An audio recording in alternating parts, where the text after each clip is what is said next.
If you're not ready, get ready. If you're already, stay ready. Okay, we're going to go ahead and call this meeting to order. Will you please rise and join me in the pledge to our flag? I pledge allegiance to the flag of the United States of America and to the republic for which it stands, one nation, under God, indivisible, with liberty and justice for all.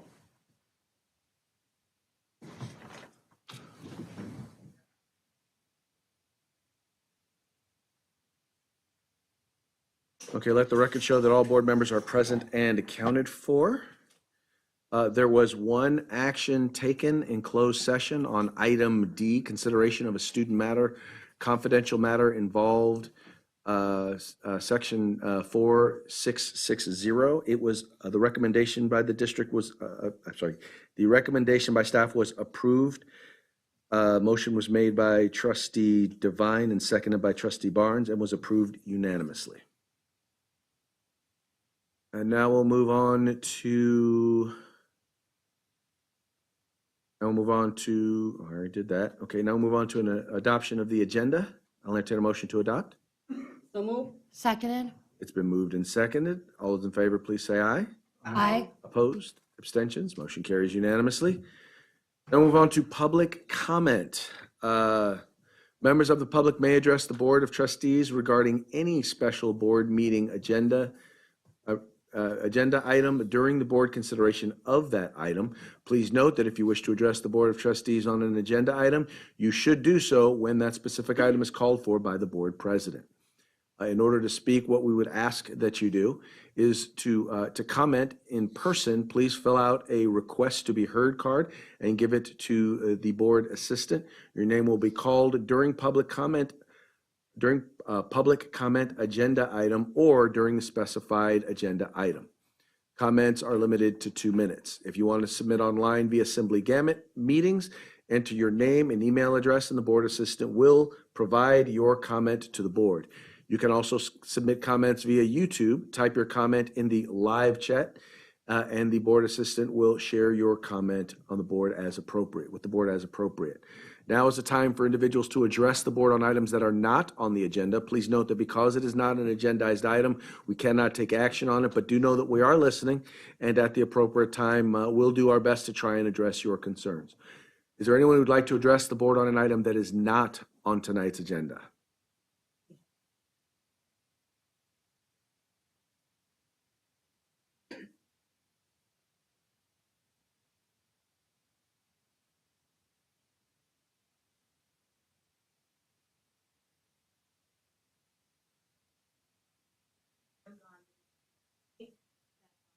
There's a website that I think can be rectified immediately.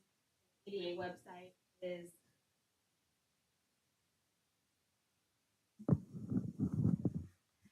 the ADA website has a 404 error. There's I had a list in the public comment, and I think it's hopefully attached in your agendas. But there are several really important pages that are basically down, and parents have no access. They have no access to this information if they need it.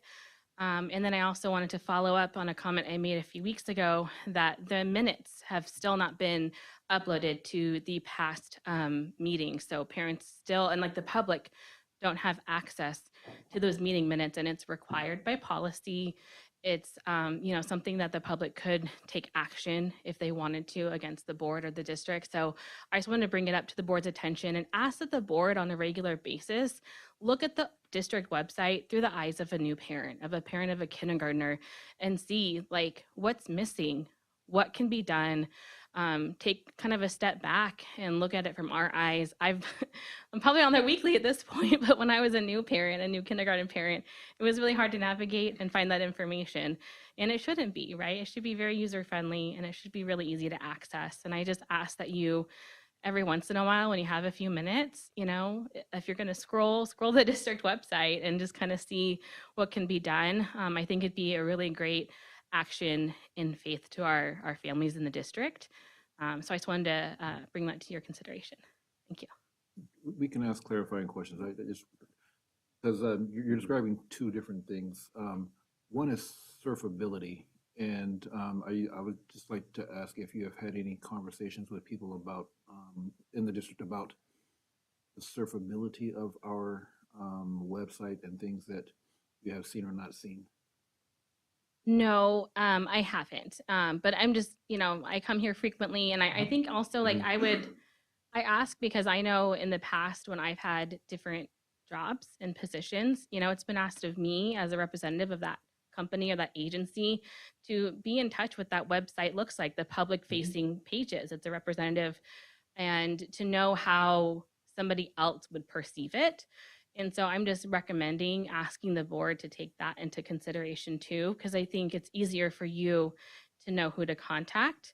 Or if you have if it's not easy, provide that information, to parents. If you have a problem, here's the contact person, because sometimes we get the runaround or we don't know what to do. And again, like it's hard when the ADA page is a 404 not found, and if you're looking at that page, there's a reason, and it's frustrating that you'd have to take another step, to have that access. And that's the second part of the question I want to ask. So has that been brought up to anyone that we get 404 errors, and I get that sometimes things are up and things are down. I just want to know if there was any kind of communication that that particular page had been down, if there was a response to that. I'm aware that there are pages on our website. Sometimes they're down and sometimes they're up. So I want to recognize that. I also want to recognize that we started the conversation last year of looking at a different platform because we were having challenges. So we will, I hear you. We're looking at it one day at a time. Yeah, I just want to bring that up. I know other people that I've talked with have seen that same page down on different occasions, and a few other ones too. There are other updates I listed that weren't there, like the parent guardian notice for 25-26 isn't up, but there's one for 23-24 and 24-25. And that seems like something that should be updated earlier in the school year, not December. So that's where I'm like, it'd be nice if, there were other people other than parents, because sometimes, we look and we think about it and we don't do anything about it. But And I want to thank you for addressing the board. And the reason why I asked about surfability is because I know I look at the website, and I believe that my colleagues do as well, but we look at it differently. exactly. So it's important for me to know how others look at it. So asking me to look at it wouldn't give the Well, results. I mean, I think if you like like put on a hat, right? Like if I was a brand new kindergarten parent, or not even a TK, or like I'm new to the district and I'm looking, how do I enroll my student here? What pages am I going to go to? Exactly, and so I'm just thinking a little bit more broadly that maybe there are other ways that we can get that information, because I would not rely on my particular set of eyes for that. I just had a few clarifying questions I want to make sure before she does. So thank you very much. Thank you very much for bringing that to our attention. Thank you. Any additional comment? Additional comments? Okay, we'll move on to we'll move on to reports, and we'll start with the Robla Education Foundation. I'm sorry, before we get to that, I have one more comment or question about the minutes being uploaded, and just wondering like where that's getting, or like where the challenges are with getting those. Assembly, is it? It was Assembly. So if you look at the today's minutes are updated. Last week's, maybe the last month, a few months.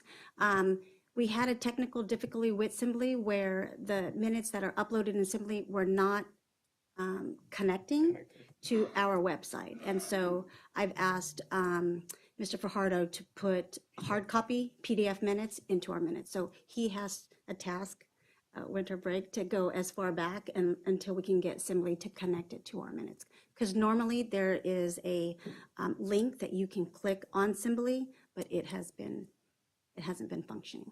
Yeah, the last board minutes that are available through Assembly, not through the agenda, because in there, you're correct, they are in the agenda if you click on the agenda, but is December of 24, December 19th of 2024. So yeah, that's something we need to get rectified right away. Thank you for bringing that up, because I look at the I guess I just didn't recognize that there was a disconnect there. So thank you. Yeah, we always look through at the minutes through the agenda. Yeah. So the idea that we didn't even stop to think to look at that page to see if, to make sure that they were there. So thank you for bringing that to our attention. Okay, now we'll move on to reports. We'll start with Robla Education Foundation.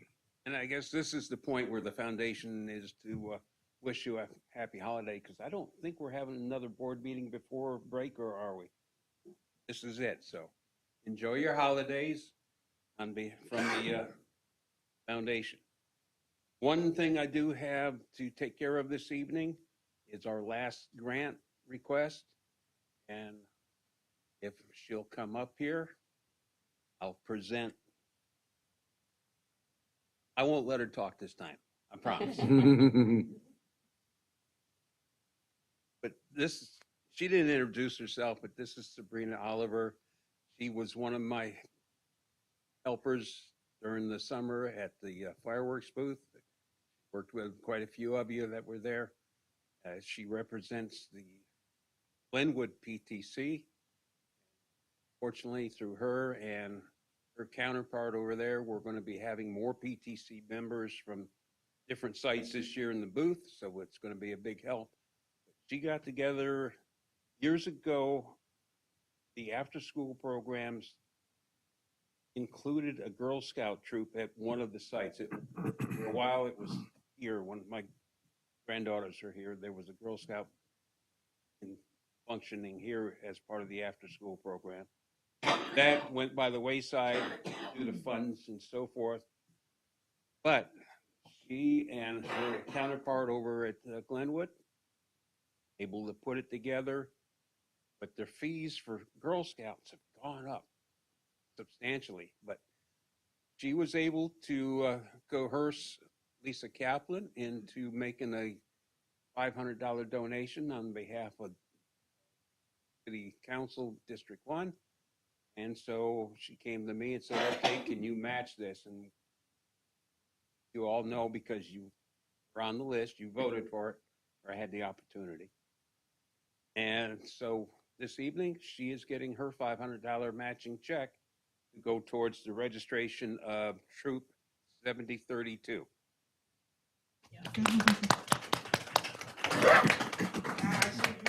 Real quick.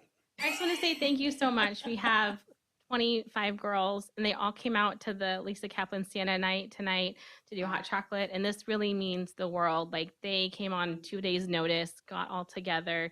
This is keeping the troop moving forward, and they were like in tears hugging Lisa. So they are gonna thank you too. It's just great. But yes, thank you so much.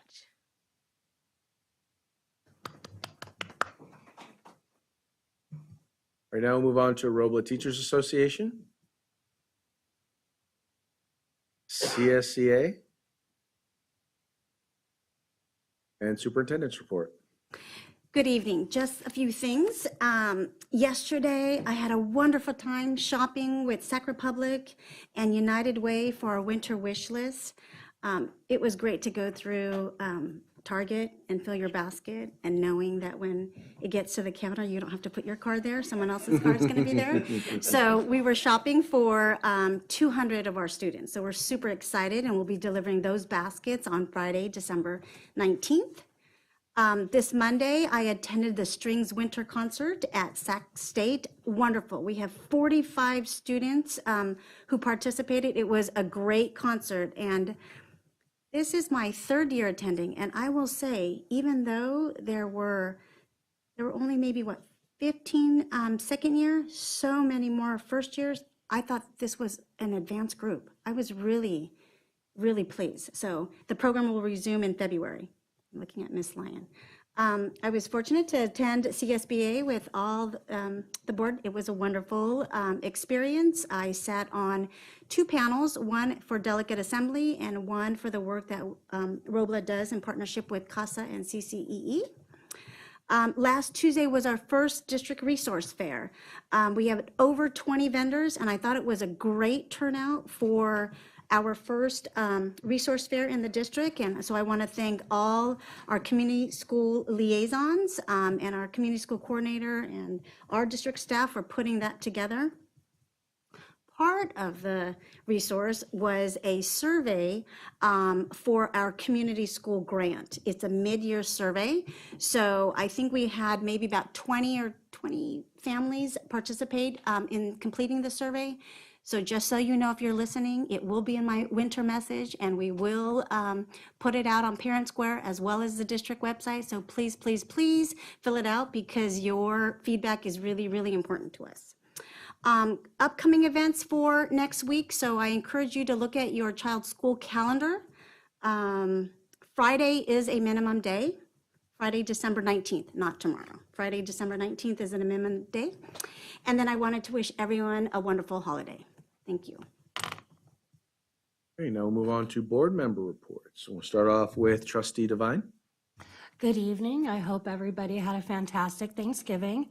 Last week, I was able to attend 2 of the 3 days of the CSBA conference. I unfortunately did get a cold and had to leave early. However, I wanted to tell everybody happy holidays and to enjoy their New Year celebration. Trustee Cardona. Hi, everybody. I guess we was last time we was before the last meeting. We have a data seminar that we all participate. And it was really good to see all this information that we was able to share with us. As everybody know, we always also participate in the CSBA conference, and it was real good, refreshing. And I was also an opportunity to be in the PT meeting of the Glenwood School Tuesday. And it was nice to see the parents, how involved and enthusiastic are, how many activities they are looking forward to being fundraisers for the kids. And I was kind of telling them, let us know, because we like to help too, and get us also involved in how that we can help to the schools in the activities too. I want to wish everybody Merry Christmas, Happy New Year, and safe holidays. Trustee Hamilton Starks. I also got a chance to go to the conference last week, and it's always a really enlightening experience. I learn a lot when I have the chance to go, and so I definitely appreciate the opportunity. And I also want to just acknowledge that I can't always attend all of the events that are happening, but please keep sending the invitations, because I never know what's going to happen with my schedule. I appreciate the invitation. I appreciate being in the know. So please keep sending those invitations over. Yeah. Trustee Barnes. I'm going to echo what Trustee Hamilton Stark said about the invitation. I was not able to attend the PT meeting, but I'm glad that we were fairly represented, and that we had our superintendent and board members able to attend. And I love hearing about the engagement coming out of that and the questions that are asked. And they're great questions. They're, strong questions that either challenge us to do better or educate us, or allow us to educate everyone as well. So I love the engagement coming out of these and hearing about them. And please keep the invitations coming. They're valuable. I was able to attend the CSBA conference with everyone else. And I love those conferences, because I tell people that they either energize us or re-energize us. Either way, we get so much energy from them and learn more that we can do. We also learn about things that we are doing right. And every year I come away from the conference really appreciating our board and how well we get along, even though we have very different opinions at times. And we sometimes argue like brothers and stuff, but we get along well, and we have a very good board. And that's not always the case. There are 5,000 board members in California, and not all of them get along very well. So I do appreciate this.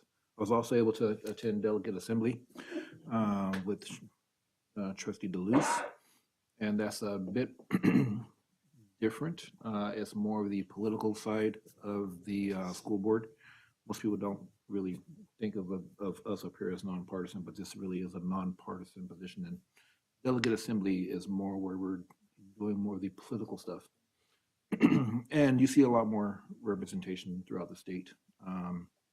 Again, I will say I appreciate our board, and I also appreciate where we are. Yeah, I think we have a very good district and people who really want to do good things. Enough talking. I'm good. Thank you. Okay. I too had the opportunity to attend delegate assembly as well as CSBA conference, and just a couple of takeaways that I really had from the CSBA. Number one was there is a renewed effort organizational-wide and statewide on closing the achievement gap, and in particular on speaking with state and working with state policymakers to uphold their role, holding them accountable when it comes to their role in closing the achievement gap, making sure that they are providing both the resources as well as providing the leadership legislatively, whether it's overwhelmingly policy that would just get them out of our way and give us more local control, but also following through on a lot of the commitments that they make through legislation. So that was something that really seemed to galvanize members of the delegate assembly, and everyone really seemed excited about it. Also had a chance, we had some breakout sessions talking about, in particular, once again, closing the achievement gap and looking at data. And one of the things that I found particularly interesting was how few districts actually look at their internal assessments. And the biggest reason why that stood out to me was because we had just the week before, maybe a week and a half before, sat down and really went and dove detail into our internal assessments and raised some very interesting questions and had some hard conversations. That was something that really seemed to stand out with a lot of other districts in terms of something that they wanted to get more into and start to do. So that was something that was very interesting. The other thing had to do with, how districts are handled their COVID funds. There are a number of districts throughout the state of California that are making some tough choices right now. And in many cases, they're making those tough choices because when it came time to how they spent those one-time dollars, they spent it on ongoing spending. And they're having some very, very hard times now because now it's become belt tightening time. And, I want to say thank you to our staff for their recommendations and really coming up with innovative ways to utilize those resources in a way that wasn't going to hamstring the district long term. So I want to thank the staff. I also want to thank the board for their commitment to the long-term fiscal condition of this district and making sure that we're looking out for the district. And I want to thank our collective bargaining units because I think in a lot of places where those hard conversations were had in some other districts, their collective bargaining units weren't interested in the long term. But I think our staff they want to do what's best for the kids. They want to do what's best for their members. I just want to say just all across the board, the reason why we are in the healthy position that we are is because so many people have made the right decisions for the right reasons. And I always leave CSBA proud of our district, not just this board, although definitely proud of this board, but of our administrators and our senior level staff, our teachers, all the way down to our classifieds, all the way down to our bus drivers. I'm always very, very proud. And it's probably the reason why I've been here for 21 years is because I really enjoy what we do in working with all of you. So thank you. Thank you for giving me the opportunity to be, I feel like sometimes like a proud papa every time I go to CSBA. So anyway, thank you for allowing me to have that. I want to add on a little bit. Trustee Luce talked about closing the achievement gap, and actually the state has a nice abbreviation for that, CTAG. And as Superintendent Chen alluded to, she did give a presentation. She didn't mention the fact that she was one of 3 people that gave a presentation and did a phenomenal job. And afterward, we were even able to ask some questions, and Craig, in his usual self, asked a very complex question with 12 billion points. And at one point, he leaned over and he's like, "I think the only one that answer the question. So he was very proud, and Superintendent Chen did such a wonderful job. Mhm. And one other thing, the data workshop that we did, as Craig mentioned, it really did get attention. People came up to us afterward and asked, I need more information because we want to do this. So it really did garner a lot of attention. Yeah, I'm just really proud of the presentation. Only one of three, I mean, that's great. And we still don't know exactly who nominated Superintendent Chen to present. It actually wasn't one of us. So somehow someone found out about what we're doing here Mhm. and asked her to present. And us. And this is a tribute to our district. Yes, it is. Okay, now we're going to go ahead and move on to our annual organizational meeting. This is where we elect officers for the upcoming year as well as approve our calendar. Basically, what will happen is that we'll open the nominations in each particular case. We'll close nominations and then we will vote. Following the election of the new board president will take over the rest of the meeting. So with that, I will entertain nominations for president of the governing board. I'd like to nominate Greg DeLuz as the president. Second. Anybody? I'll just say, Are there any other nominations? Hearing none, I'll entertain a motion to close nominations. So moved. second. Been moved and seconded. All those in favor, please say aye. Aye. Opposed? Abstentions? Motion carries unanimously. I'll now open the nominations for the role of vice president. I would like to nominate Trustee Hamilton Starks for vice president. Second. Been moved and seconded. Is there any additional nominations? Hearing none, I'll entertain a motion to close nominations. So moved. Been moved and seconded. All those in favor, please say aye. Aye. Opposed? Abstentions? Motion carries unanimously. Item C, I will open nominations for clerk of the board. Do we have any nominations? I'd like to nominate Second. Been moved and seconded. Are there any other nominations? Hearing none, we'll move on. I'll entertain a motion to close nominations. So moved. second. Been moved and seconded. All those in favor, please say aye. Aye. Opposed? Abstentions? Motion carries unanimously. Item D, appoint board representative to the Sacramento County School Boards Association. I'd like to nominate Mr.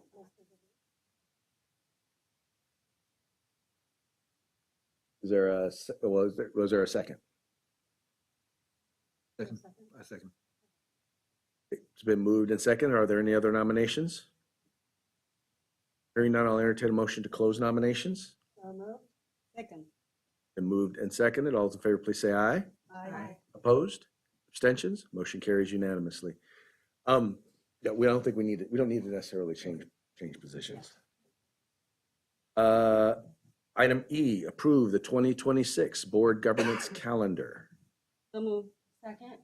It's been moved and seconded. Is there any discussion? Hearing none, we'll move forward to a vote. All those in favor, please say aye. Aye. Opposed? Abstentions? Motion carries unanimously.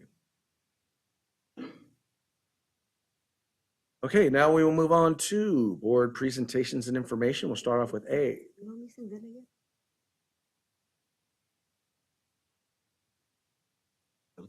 She was asking about delegates. Yeah. She's asking if there was. Oh. Yeah. Yeah, no, not yet. That'll be, yes. Okay.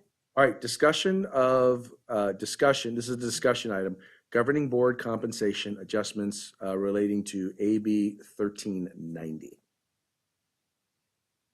You go ahead and just present the item real quick.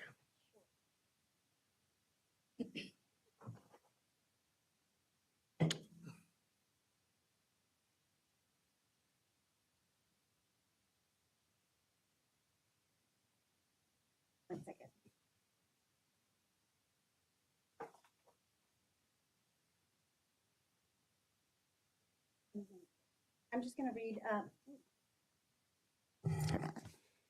So AB 1390, existing law authorizes members of city or county boards of education or the governing boards of school districts to receive compensation not to exceed a specific amount between $60 and $1,500 per month based on average ADA.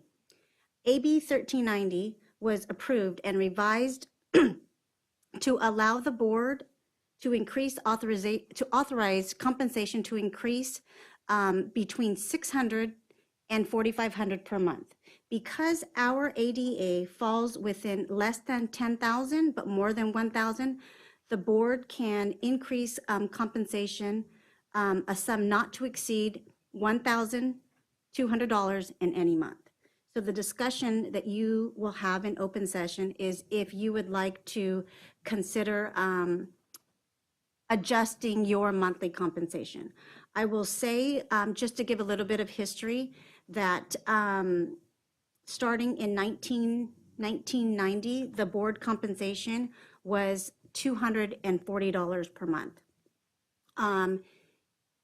Ed Code allows that the board receive a 5% increase every year.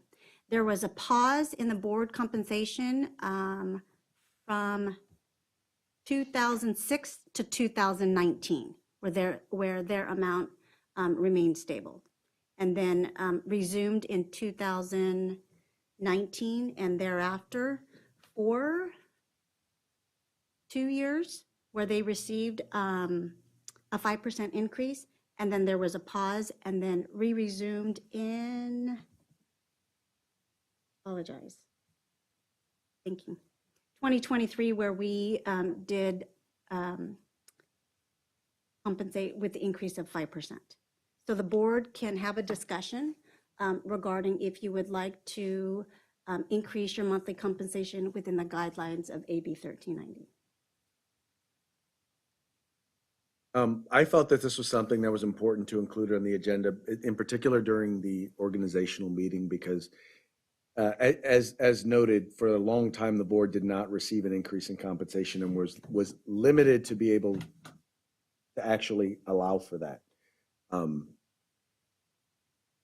Once we resumed, we weren't able, even though we were in solid financial condition, we weren't able to make up for the increases that didn't take place.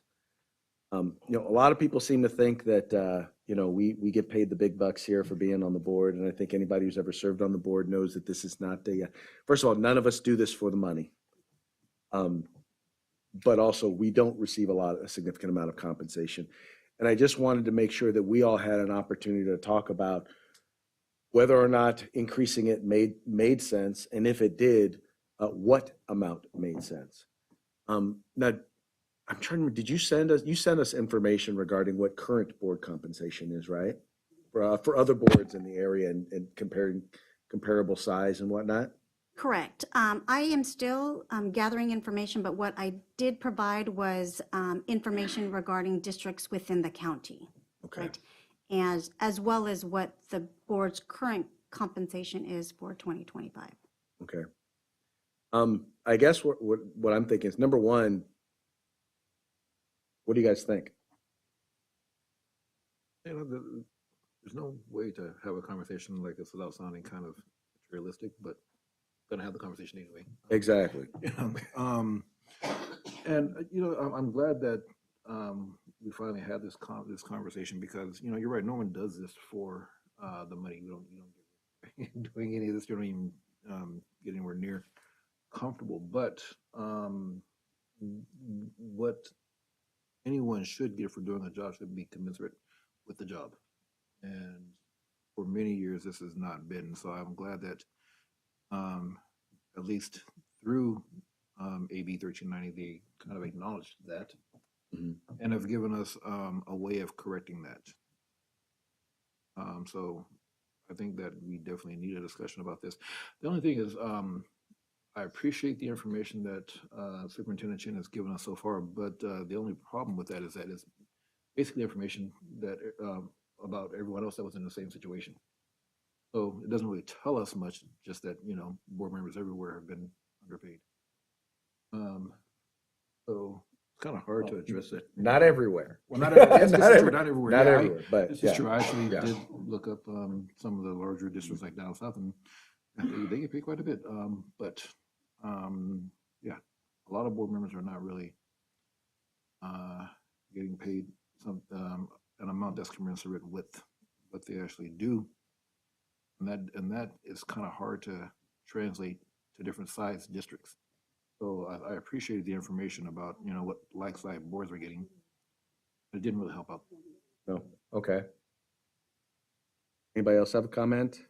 I was just gonna say that I think that one of the challenges is knowing that there are financial challenges everywhere and across across the board. I know that our staff and our community have advocated for increases in pay, and for me personally, I think that it would behoove me and probably the rest of the board members to think about how we align our increases with the increases that we have been able to afford to our staff. To me, it doesn't feel fair for us to be like, give me a 20% raise when we know that our teachers would appreciate more increases as well. And I know that I'm comparing apples to oranges, but I think in terms of like equity, I think for us to be mindful of what that looks like, regardless of what AB 1390. I'd like to also point out, if I'm remembering the numbers correctly, since the original date you sent was, there's only been like $70 to today per month. Yeah, one thing I really appreciate what you said, because there is one thing to to look at the actual increases. I think there's also something else to consider, and that's normalization. And one of the things that I'm really proud of that we've done in this district that I didn't really expect is we've gone through 2 normalizations of wages, if I'm not mistaken. It seems like more. Three, actually. Okay, 3. Okay, it took a while because we couldn't do this all at once, but we asked ourselves the tough questions. We asked ourselves, are we paying our staff enough, or our people enough? And I remember at one point we thought we really were, and we're quite surprised to find out that we weren't. And we started normalizing wages, and for some people it meant a pretty healthy increase because we found out we were not paying them what they should be. So going through those normalizations, one thing that the board has never done is a normalization. So I get the fees. I mean, sorry, the increases. I do view this more as a normalization. For me, I guess, because this is such a sensitive topic, number one, I think it's something that requires more than one discussion. What I was hoping to get out of this conversation was, what other information would members of the board like to see or have as we further this conversation, to find out, in order to help them make a decision, number one. Number two, I really would like to hear from the community. I'd like to hear from our staff. I'd like to hear from our classified and our certificated groups. I'd like to hear from parents or community members and find out what they think, and also help them to know and better understand, what our compensation currently is, what it is in comparison in the community, and then see if it does make sense for us. Because in the end, we may wind up making the decision to just keep on going along the track that we're going, and I'm okay with that if that's the decision that we make. But I still think we need to have the conversation. So for me, some of the information I'd like to see is, like you said, the comparative with other boards, in particular, not just in this area, but maybe in this region, those who fall within our same grouping. If we had not made a decision, for example, from 2006 to 2019, for the years where we did not take what was, I think it was at the time 5%, what would our current compensation look like? I think for me, that's information that I think that would be helpful. And then once again, reaching out to our various different what's the word I'm looking for? There you go, educational partners. Find out what they think, and then maybe have this as a discussion item for our next, as a continued discussion item for our next board meeting. How does everyone feel about that? Any other additional information that they'd like to have? When you say educational partners, are you saying like we're trying to figure out how other districts are going to respond to this AB 1390? Are we saying, was that the question? Is that the statement that you're making? More, I'm more concerned about the Robla community. What does the Robla community think? So I'm talking, parents groups, or collective bargaining units. Educational partners is the new word other than stakeholders. So- There you go. That's the Yeah. group I was looking for, stakeholders. Okay.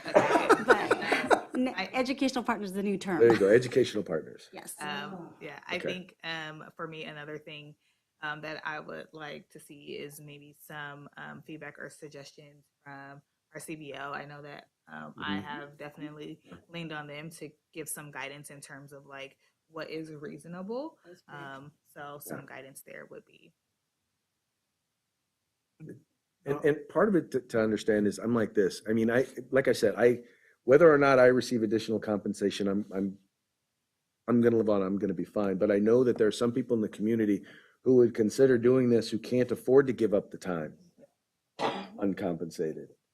And sadly, nowadays it seems like in order to be in public office, you almost have to be for higher office. You have to be independently wealthy almost.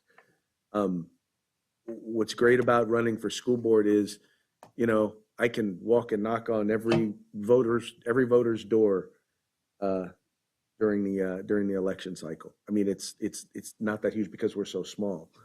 But and once again, I know that not everybody can afford to give up the time. In some cases, it's just a matter of allowing them to buy their time back. Anyway.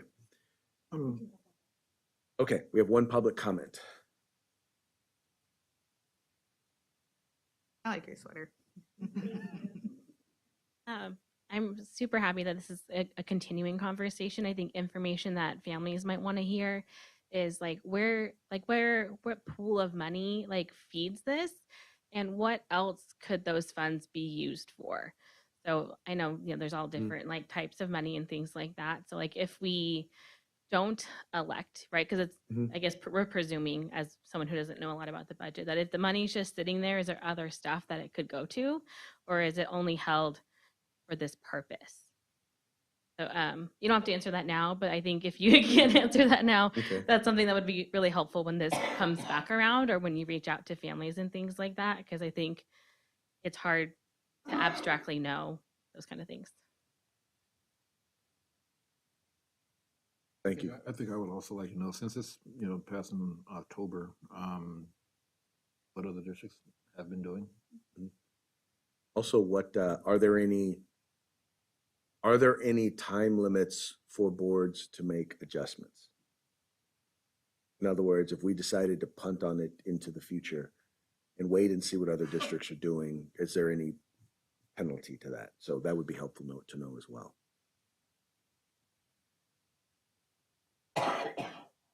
Okay, and just for clarity, whatever decision made, it goes into effect January 1, 2026.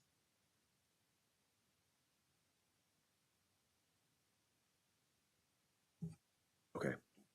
So even if it's made after? Yeah. Okay.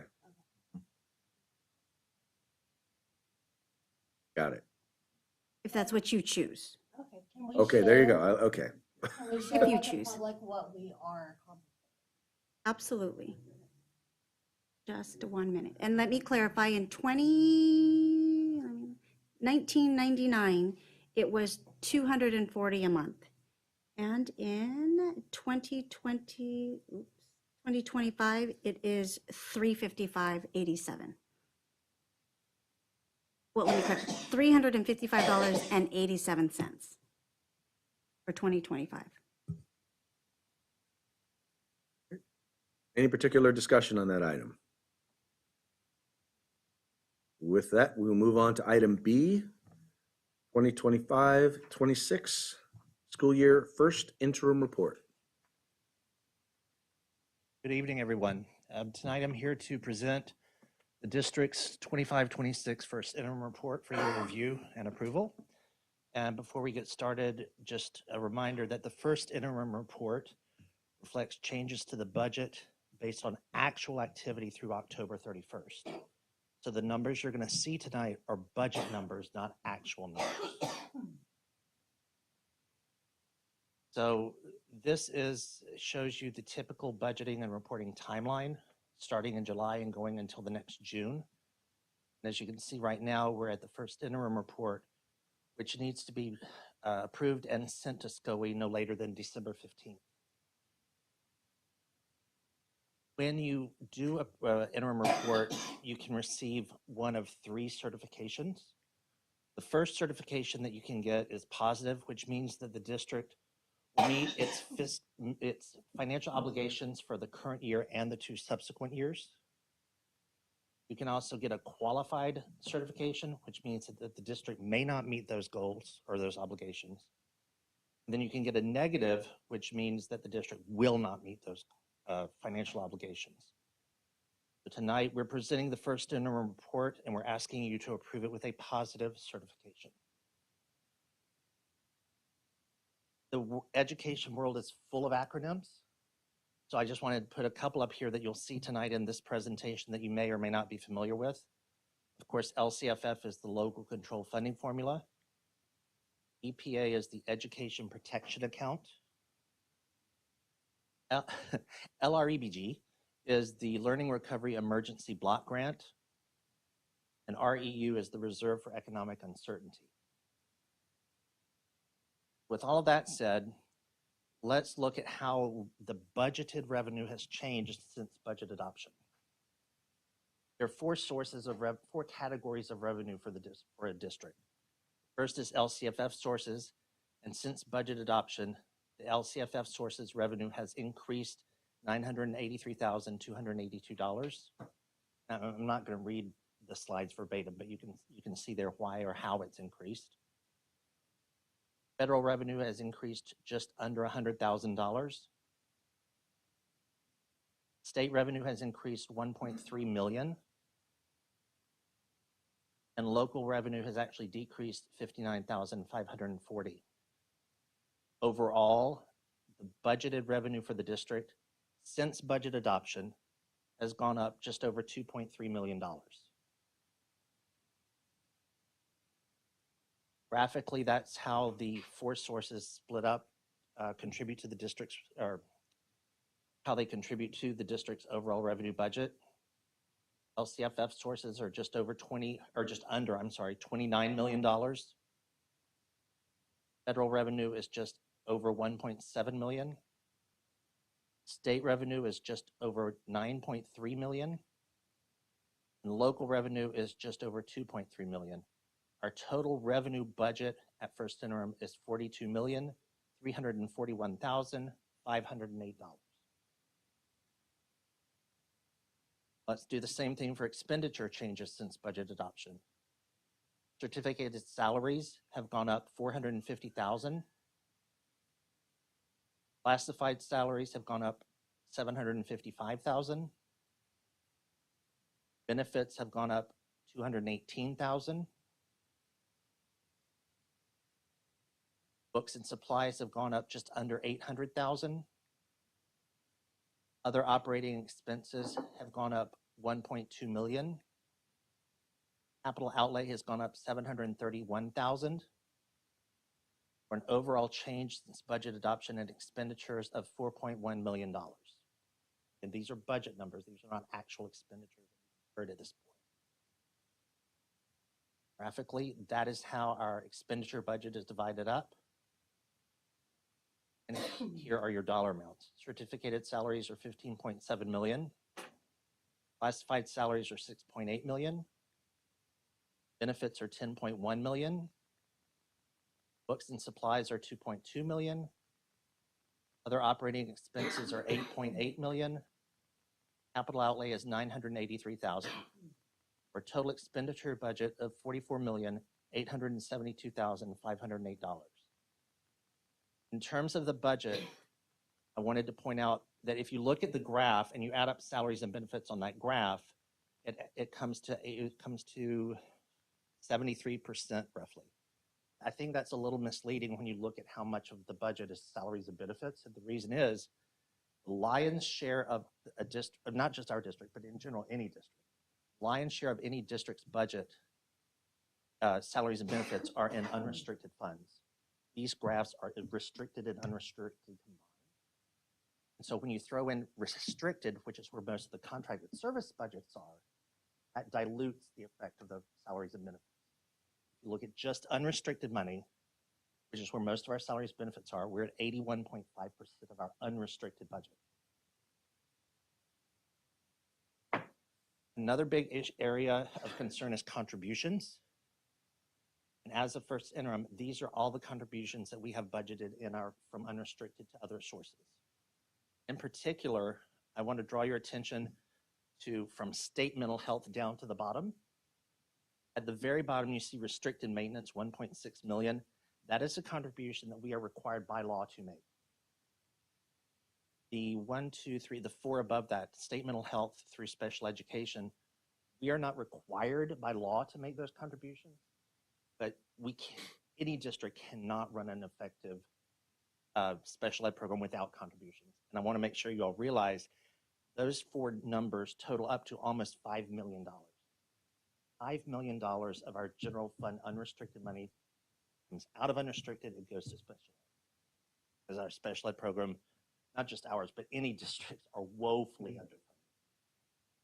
You know, we call it contribution, but it's not voluntary. We have to fund these programs, and the resources that we use are from the general fund. Correct. And So that, it's more like that program is encroaching upon the general fund. some people call them encroachment, some people call them contributions. Right. But yes, you're right. The only one on that list, excuse me, the only one on that list that is required is restricted maintenance. Mm-hmm. Everything else is a result of what's being spent in those programs. Okay. Thank you. Sure.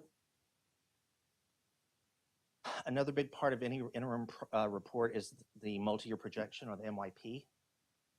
And I'm going to show you on the next slide a very basic summary MYP, but before I do, I want you to see the assumptions that we used in coming up with the MYP. Projections include a 2% increase for step and column advancement. They include the 2.0% salary increase for 26-27. They include the absorption of the Learning Recovery Emergency Block Grant back into the general fund starting in 26-27. That is one-time funds. Excuse me. They include allocating for increased staffing due to projected enrollment increases. And then I upped the cost for utilities in both of the out years by 10%. So given that, there's a very, very elementary MYP for the district for 25-26, 26-27, and 27-28. So you said one of the assumptions was projections include increased staffing due to projected enrollment increases. That's correct. What enrollment projections are we expecting? Are we projecting? Because we've been dealing with declining enrollment for how many years now? I I don't think know how long. just one of the things I want to say that I would like to, as an example, is our transitional kindergarten, right? So we added a transitional kindergarten DLI class at Glenwood. So we now have 2 DLI transitional kindergarten classes. And we also added a transitional kindergarten / kindergarten combo class at Taylor Elementary. And so those were 2 classes for sure that I wanted to add to ensure that we can serve our families as opposed to saying our program is full. Okay. We are full right now. I would like to open another TK class if I had a teacher, but that is in addition to adding those 2 classes. Okay. So I'm hoping that more transitional kindergarten students come as an example, or as we look at next year's enrollment, I'm hoping that We can eliminate our combination classes. Those are very challenging classes. And if that means an increase in staff, that is something that I definitely want to explore. Okay. So again, here is a very basic MYP for the current year and the 2 out years. And at the bottom, you can see the effect that the deficit spending has on the district's beginning and then subsequent ending fund balance in those years. When you look at fund balance, there are different elements that make up the district's fund balance. There are a total of 5, but you only see 4 on this graph, and the reason is the 5th one, which is revolving cash, is so small an amount that it doesn't register on the graph.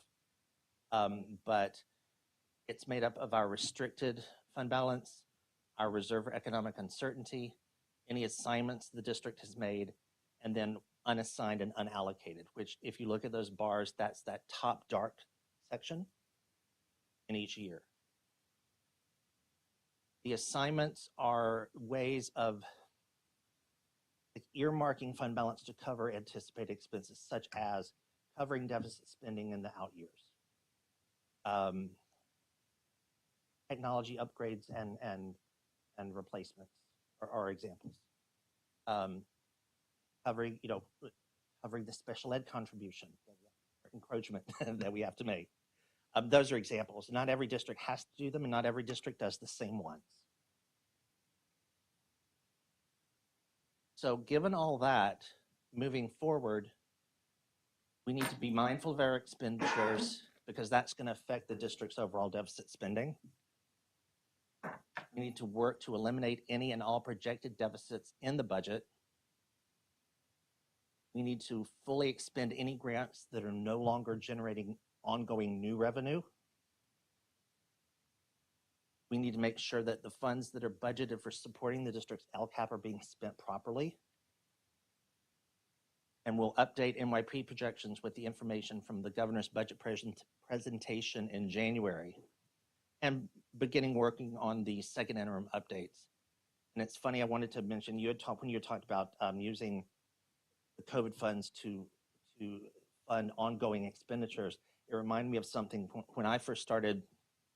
Ron Bennett, who is the founder of School Services of California, he used to have this line that he'd always say, don't spend one-time money on anything that eats. And the point is, remember, one-time money is just that, one-time money. So in terms of a timeline, so tonight I'm presenting the first interim presentation.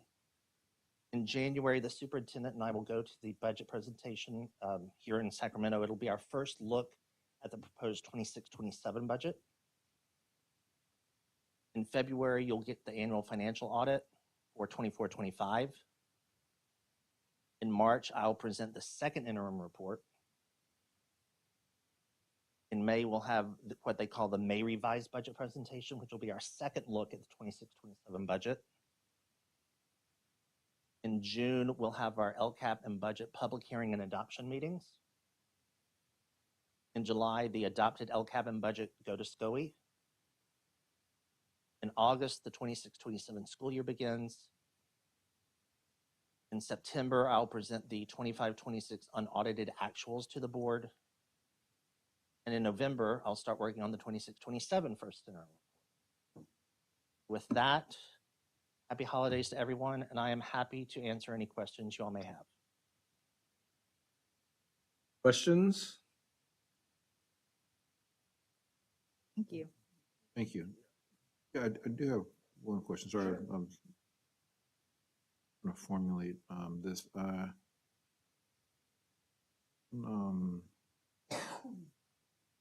This is slide 7, the one that talks about certificate salaries, classified salaries, and benefits.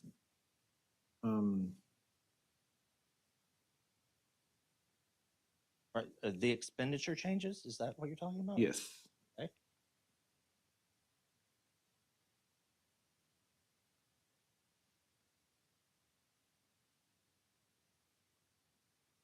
That. Yes. Okay. The last part under benefits says as well as revised projections based on actual staff participation. Can you talk a little bit about? Sure. So what I mean by that is if, for example, and totally making this up, but if, for example, the budget was developed assuming that all teachers were going to pick the most expensive plan. We budget, say the most expensive plan was $1,000 a month. We budget $1,000 for every teacher, whatever. But then once the school year starts and new people are hired, and maybe you have the family plan, but you only have employee only, and you have employee plus one. So we make adjustments based on what we actually have now that the school year started. That's So you budget based on maximum participation, but maximum participation is unlikely. So you adjust it then when you're doing the you actual look at, expenditure. okay, You now look that at who the school actually year does. started and now that Right. we've got everybody's hired, we thought everybody was going to take employee plus family, and maybe only 25% did. So we adjust accordingly. Now, I know it's probably a little bit premature, since probably there'll be more discussion about this when you guys go to do the January budget thing, but I know that the LAO just put out a report basically talking about an $18 billion deficit for this year, and then projecting it also to a $35 billion deficit the following year.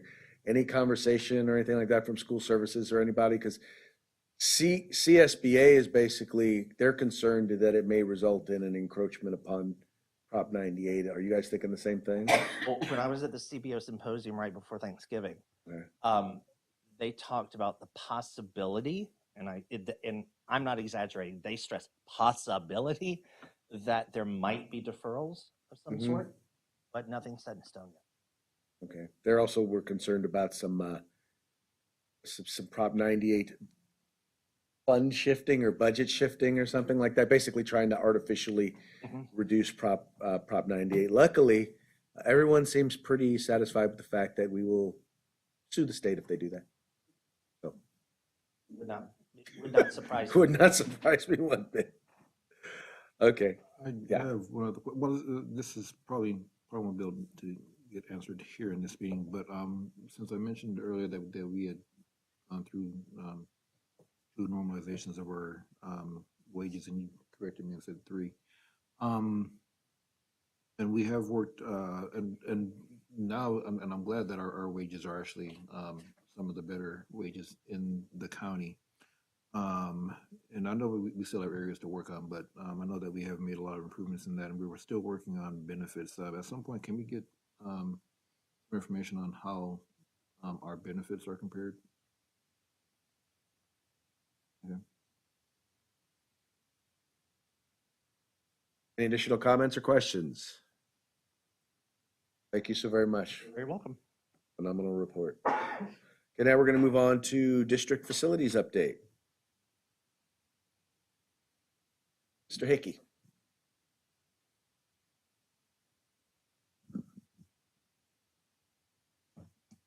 Good evening, Board President, Mr. Lewis, and rest of the Board of Trustees.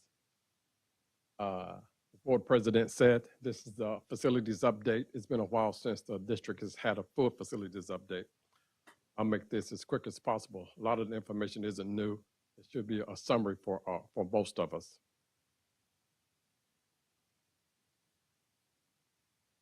That's just a mission statement that the last time we were here, that we went over. In recognition of the impact facilities have on student learning potential. Our mission is to provide clean, comfortable, safe, and well-designed facilities for students and staff, thus creating the optimal environment to allow every student to achieve their full potential. This is just a summary of within the last 24 months, the projects that the district has engaged in, what has been completed or almost completed with a few of these items. And so these are the projects that the district had a focus on in 2025. New playgrounds installed, all school sites had some playground modifications. New artificial turf fields installed at Bell, Glenwood, and Taylor. Currently, none of those fields have been released. There are a number of issues that myself as the facility consultant, Superintendent Chin, and the CBO that we're working through primarily has to do with a quality issue as it relates to what an elementary school should receive and what a CIF certified field should receive. The last email response, just to be transparent with the district, I challenged the vendor to provide a source document that conveys that the district should accept fields of a lesser quality simply because we're an elementary school district as opposed to a CIF. They have failed to provide that document. And my position with the district, if the district had an expectation on what the district felt they were purchasing for $5 million, if the vendor that did not satisfy that expectation, there's an injury. And there should be some compensation as it relates to the injury. Currently, what's on the table is that we're asking the vendor to provide compensation back to the district of 15%. There's an ongoing negotiation on behalf of the district. There were some issues with work done that was not authorized, that's caused the areas around these turfs to be muddy, unplayable, unsafe for students. We're going through that process on how those vendors rectify those matters as well. Have we determined that 15% will be sufficient to be able to rectify or fix whatever it is that needs to be fixed? That's the current belief that it will. Okay. And part of that has to do with the warranty period and what they project to do in the warranty period. We believe that it's in the best interest of the district to at some point sever this relationship, have the funds that will also cover what would necessarily be done in the warranty period as well. Okay. I know the students, the principals, everyone at the sites are eager to get on those fields because they do look nice from the unlearned eye, but from the professional eye, the fields do not meet specifications. It's been outlined in detail to the vendor. The negotiations have been passionate, but the position of the district is firm. And our goal is to have the fields accessible by the students and the staff as soon as possible. But we also want to make sure that, going back to our mission, that what we provide is safe for the students and it meets expectations. But more importantly, my position is the district felt they purchased a particular product and we should receive that product.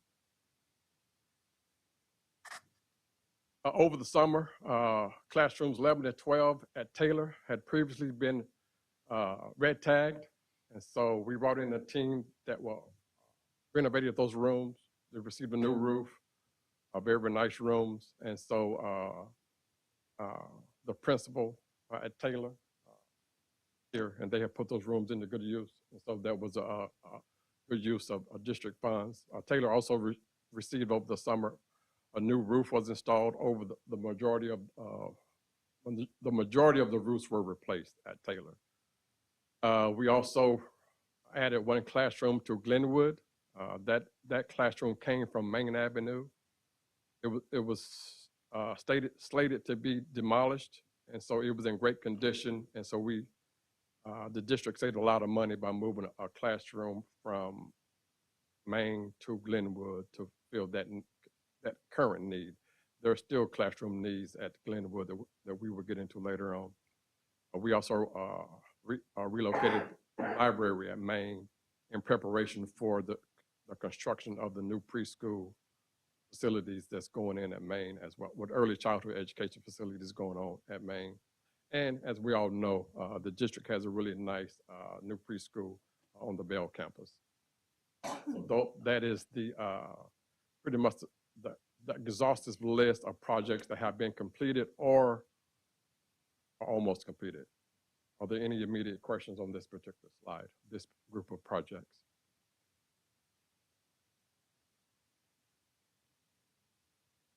Here are the projects that are ongoing that we're currently managing.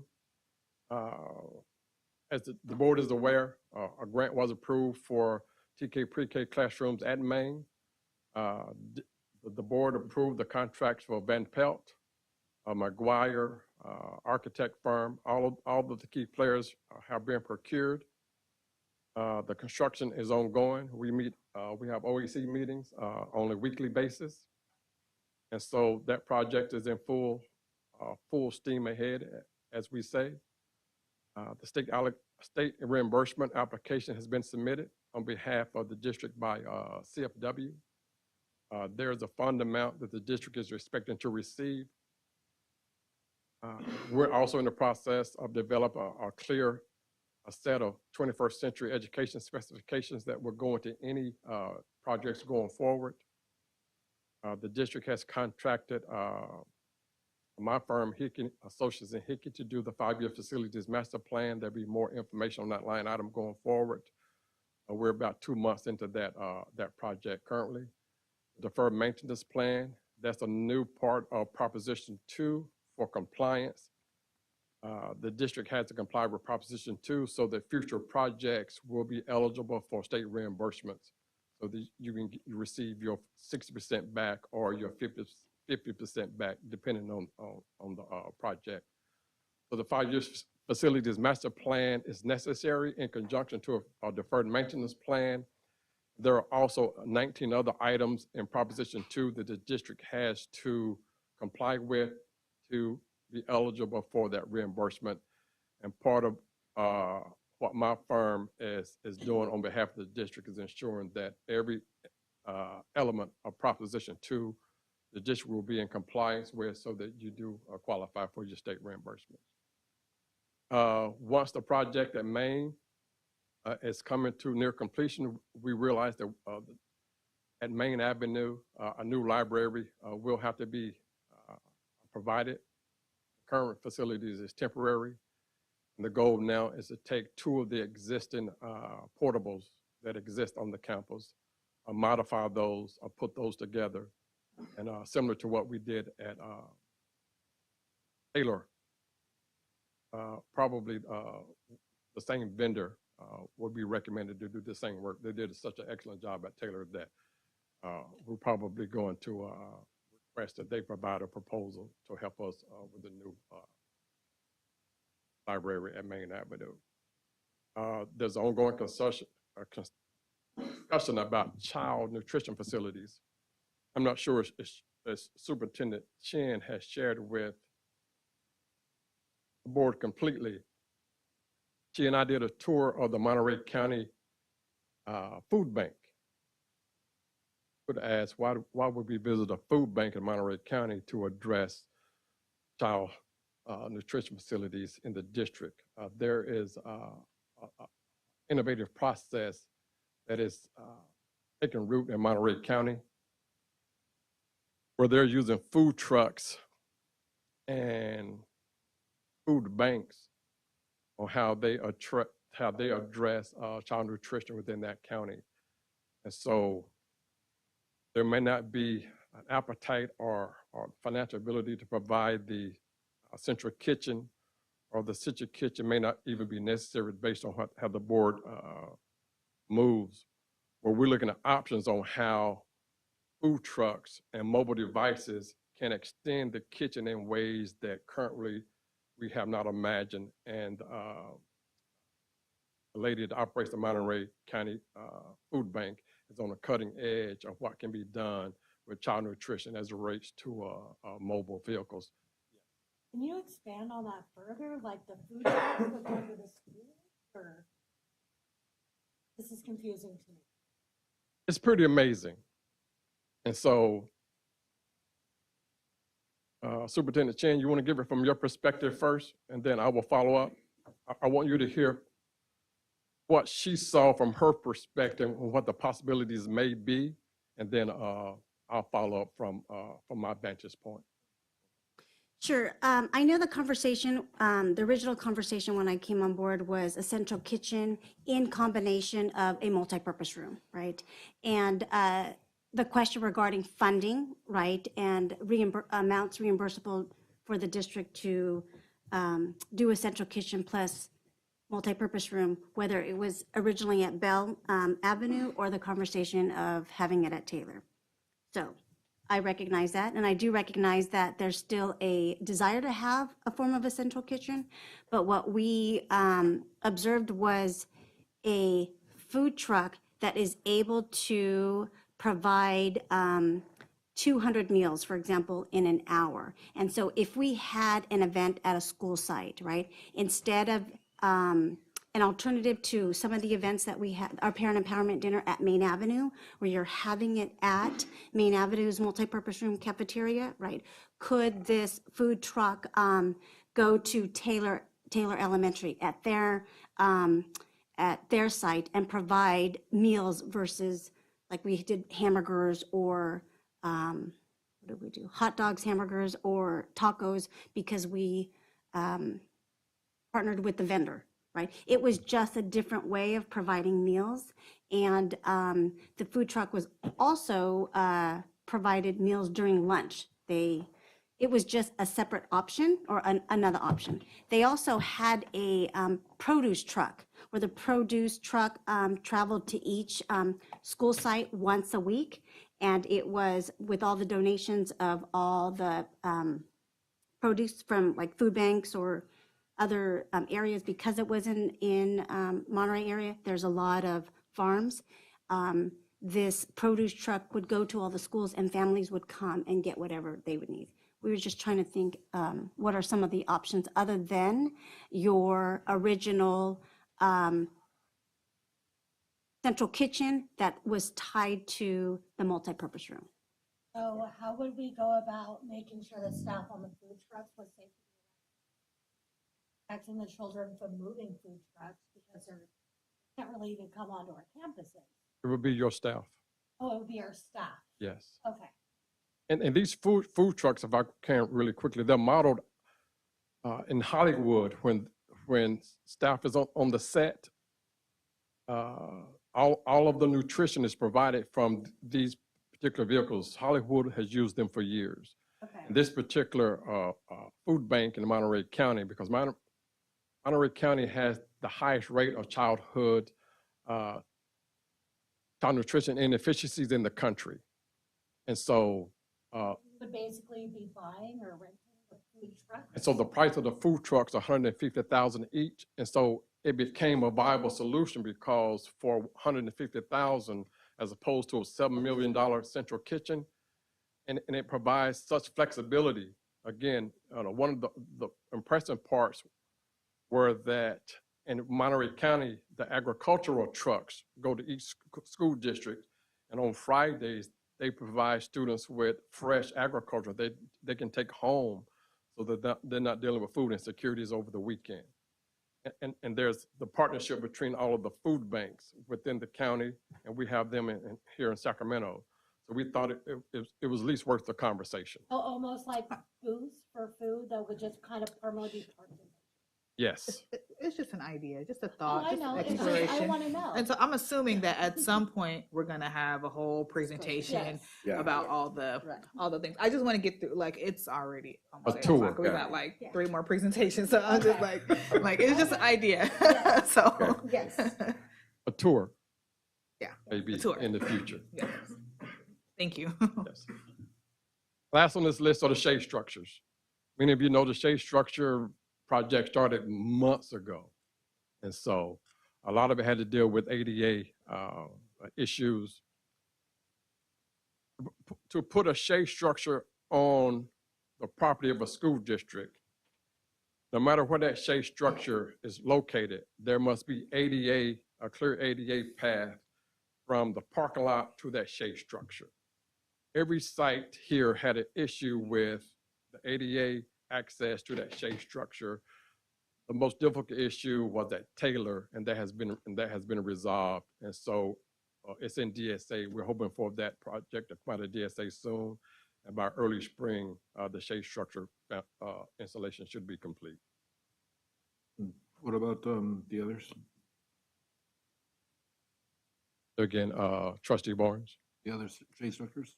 other shade structures. Ethan. 3 are, I would say, soft shade structures. 4 are permanent shade structures, similar to what Maine already has. Most the soft shade structures, the district currently is in possession of the material and the supplies. Mhm. There was an issue with the footing for the permanent shade structures, that footing design had to go back to DSA. Once DSA approves it, then the material needed and the supplies needed to construct the permanent shade structures will be purchased. And once they're manufactured and purchased, then that construction can occur. So none of the shade structures of the 7 that's under contract has been completed yet. Is it just me, but I feel like it's in particular that as we've gone from like the large projects like rebuilding our schools to these other projects, smaller projects, I feel like the smaller projects have been much more of a headache, have had much more hangups, and seem like they're taking a lot longer. Why? I mean, why do you think that is? Just out of curiosity, or is it just is my perception wrong? Your perception is absolutely correct. And to be quite frank, it has to do with the contract language or the lack thereof. Okay. And so we're in the process of correcting that. We have a new CBO on board, and how we approach that contract language, putting vendors under contract. And you're correct. I think when you're building a school, there's more of a focus on what's really needed when the project becomes, as I say, further down the list. There's not a focus on the contract language when it's just as important.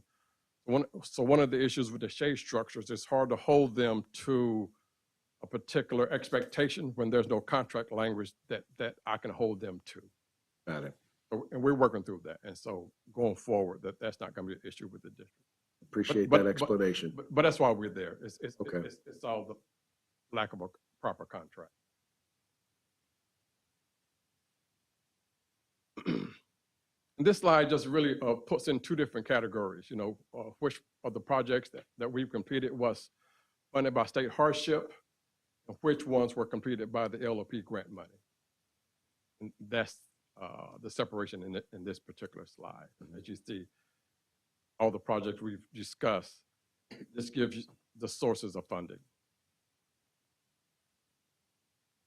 This is an old slide. We discussed this last time. We had the facilities update, future facilities needs. There's nothing on there that's new. I would add that very bottom line as it relates to the CBO's last presentation on that the projected increase in enrollment, it has to do with the panhandle. We had Davis Demographics do enrollment study based on the 3 to 5 year projections, and based on the number of housing that's currently in queue to be built in the panhandle or development. Davis Demographics reported to the district that they can expect 220 students, not immediately, but over time, the total should be 227. And 227 is not enough students to build a new school. It's the equivalent as 9 classrooms. And as those projects come into completion, and there'll need to be a discussion on which schools within the district is expanded with classrooms to accommodate the 9 classrooms that will be needed. But that's where a good number of those projections are going to come from as it relates to the information that the CBO gave in his presentation.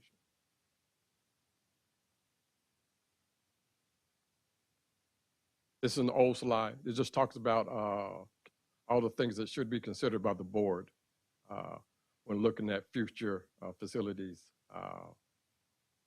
items. Old slide, all the funding sources, reimbursement, but there is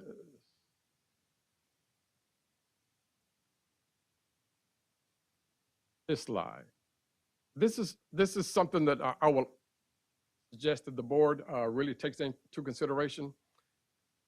November 2024, the state of California passed a state facilities bond for a total of $10 billion for state reimbursement to school districts who are completing projects per Office of Public School Construction. Sounds like a ton of money.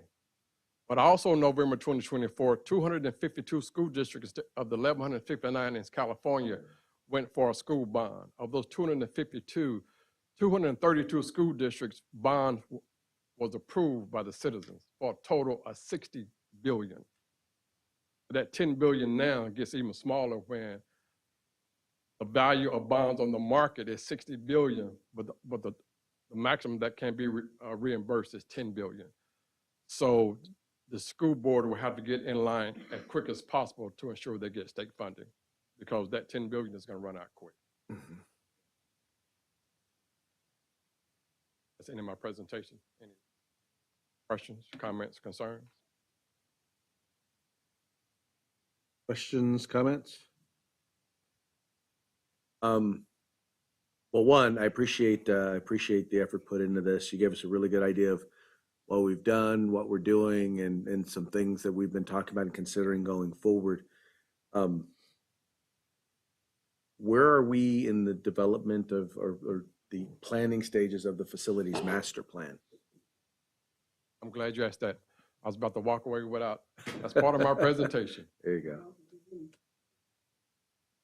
You can pull up the document on the lock and key door maintenance.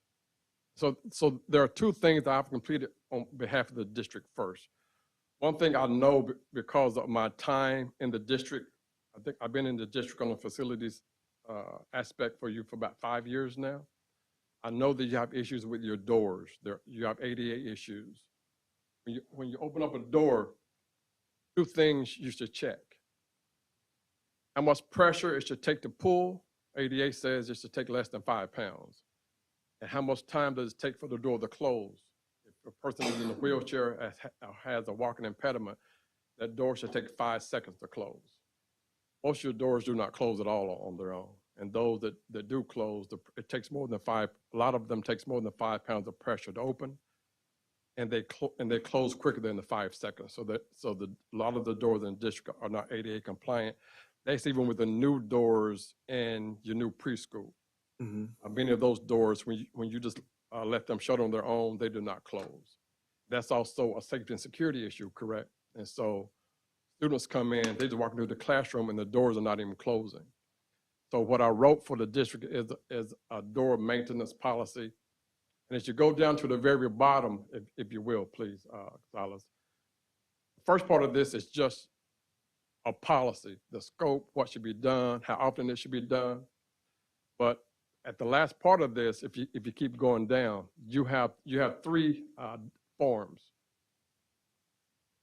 and they're associated with, go all the way down. They're associated with the checks, or how you check a door, all the way down, further down, further down, further down, further down, way down. All of that is all policy. And right there, there's a checklist. There's an annual checklist. There's a fire marshal checklist. It gives a complete policy and procedure for how the district can maintain their doors. That's going to be part of your deferred maintenance plan. Once I complete your deferred maintenance plan, all the doors that have issues, every door will be identified in the deferred maintenance plan. Those inspections will start as soon as the district goes on a winter leave. We'll come into the facilities and do a 100% inspection of all your schools, top to bottom, the entire grounds. And the next item that I will have Mr. Gonzalez pull up is the Excel sheet. What I have built for the district is a toolbox. From this toolbox, everything facilities can be managed, budgeted, identified, work orders can be produced. And so I will allow the board at their convenience to go through this very powerful document. It does energy management, integrated pest management. You can put a budget for every project. There are checklists.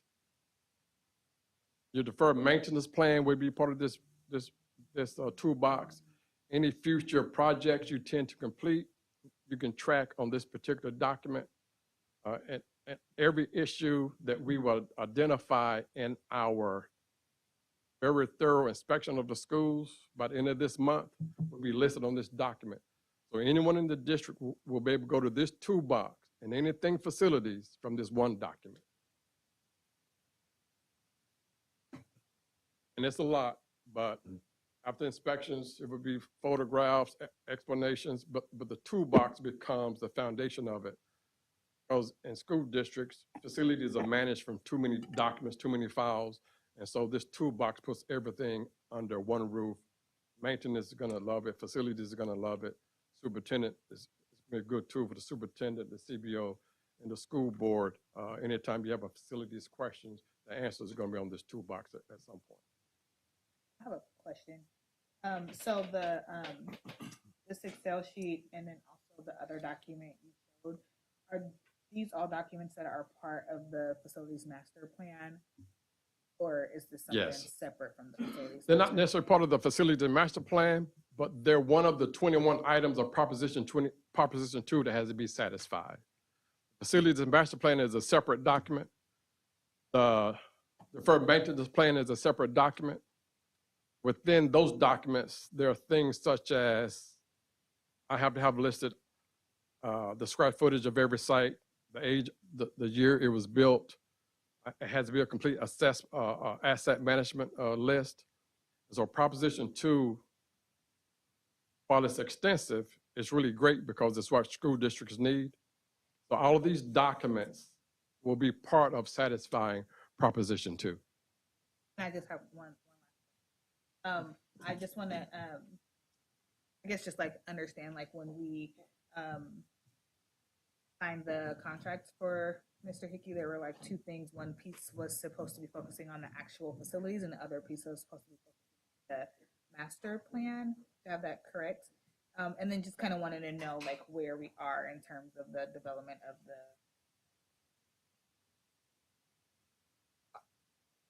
So all of this, these two documents, that's the foundational piece. Okay. And so we're building from the ground up. Okay. So the last piece will be the inspections that will occur as soon as school shut down for the winter break. Once we go through and inspect all the facilities, those inspections will become the results of what is identified as repairs with the discussion with the board, because there'll be another board presentation on what facilities projects do you want to make part of your 5-year facilities master plan. So I build that master plan out with the board's participation. You remember about a year ago, we did that board workshop.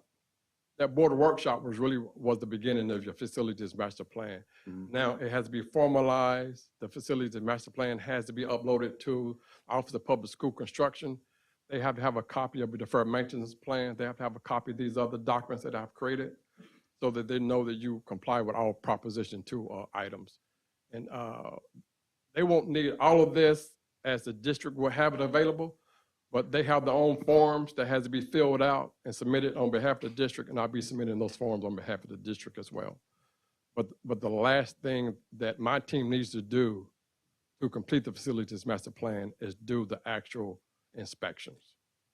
Okay. Do we have any sort of have you either created or can you create a timeline for us so that we know exactly, like, okay, when the process started, what's happening at each stage of the process, and when we can anticipate that the facilities master plan is completed? Absolutely, I have that. And so I will share it with the superintendent. So you Excellent. can share it with the board. Thank you. And just to clarify, once you've done all this, I will have something that looks like this. That is the facilities master plan. It probably will not be that thick for 5 schools, yeah. But all this, because I know what you're showing here is an Excel spreadsheet, and I want to be clear, we actually PDF'd it, just so you guys can see, so the public can see the documents. And I know this is something that we will have access to, but just for clarity, this is all like the information that will result in a document that says facilities master plan, correct? That will be in compliance with Prop 2. Absolutely, and if you visit most districts' websites that have current facilities master plan, they also have their facilities master plan on the website. They make it publicly visible. So that becomes an option too, to create a website or linked or put a page on your current website where that facilities master plan is there. But typically what districts have received is a lot of information that's not even useful. It looks good, it talks about an inspection, but no one produces this toolbox. That's a working document. When you put it on the website, it's just stagnant. Mhm. This turns into work order. This turns into there's one link on there, Mr. Gonzalez, if you click on it, this is actually the Excel. Click on the one that says budget. Of every project, you can create your own budget. And so it's already built into this document. So, for example, for Main Avenue, that project originally, up until a few days ago, did not have a budget for the project. No one was tracking the budget. So sometimes we just forget, every project has to have a budget tracker. But here in this document, every project has a built-in budget tracker. The district doesn't have to design it. It's already in the document. Forgive us if we're asking a lot of questions, but one of the main things so as we set forth to do a lot of the work that we did with all of our schools and whatnot, we developed a plan, but the plan was basically to basically rebuild those schools. It was not what we thought was going to be a facilities master plan. So that's why we're being really kind of specific in terms of what's the timeline, what we can expect. And so we keep asking those things because we didn't get them before. And, we got what we asked for before, but I don't think we got what we thought we were going to get. And this time we want to make sure we're actually getting that facilities master plan, in particular because it's required by Prop 2, but also that we have something that is usable by us. And I feel pretty fortunate that, at one point we were when we were spending on facilities, we were literally patching holes and that was all we could really afford. That's all we could really afford to do. And now we're in a position where I think we're either at or ahead of the game, but we don't really have a significant plan for going into the future. And we really want to get that in place as early as possible. Now, I was here a lot of those years. Yeah. And the difference between what we were doing when I was at CFW was program management. Guys had just passed a bond with the help of CFW, and CFW came in and helped you spend that bond. Program management. Projects came, and the information was not necessarily public facing. The facilities master plan is an extension of program management. It gives you a clear path for what you plan to do for 5 years. One of the requirements for Proposition 2 is you have to update that facilities master plan every year because they know things change. But therefore, you're able to communicate to the public clearly what your plan is. And program management is not necessarily communication to the public. And that's one of the reasons why we decided to do the workshop we did a year ago to invite the community in, because that was something that became public facing. Or we were still operating in a program management concept. At least we made it public facing. When previously, when I was with CFW, those were not necessarily public conversations. Right, and we're fortunate to have a public that trusts us. But I also believe that trust then requires us to verify that we've done what we said we're going to do. And I think that's part of what a facilities master plan can help do. But it also, like you said, on an updated basis, gives us an opportunity to tell the public going forward, this is what we'd like to do. So if a time comes where we do need to go out for a bond, we can say, look, these are the things we said we wanted to do. The community said these are things they wanted to see. Well, somehow they've got to be paid for. And that's how you also get trust. That's how you also build trust, is by being forward in those communications. So Absolutely correct, President DeLuz. And that's one of the primary purposes for that facilities master plan, is to give you that total cost in the event that you choose to go out for the bond. But also, that's one of the main reasons why I like Proposition 2. It requires you to do it because, as I said earlier, the voters in California just gave school districts $60 billion. They should know what's going on with the money, right? Yes. And the only way they know what's going on with the money is that you publicize your 5-year facilities master plan. And with that, the requirements in Prop 2, and unfortunately, whenever we pass laws, this tends to happen. We pass laws as requirements, and what is meant to be a floor oftentimes becomes a ceiling. Meaning, Prop 98 is probably the best example. That's supposed to be a floor for what funding is, but for some reason that tends to be just the ceiling of what education funding is. In any case, thank you so much. We appreciate this, and we'll look forward to receiving that the timeline on the development of the master plan. Sounds good. Any additional questions or comments? Thank you so much.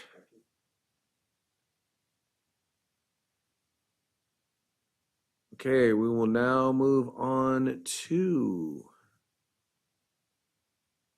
California dashboard results.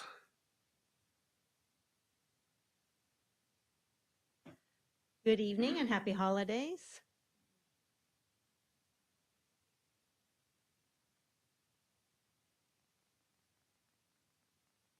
I was going to need that. All right, this evening I'm going to give a quick overview of our California school dashboard, look at a couple of years, and then I have slides, and we're going to walk through the school sites.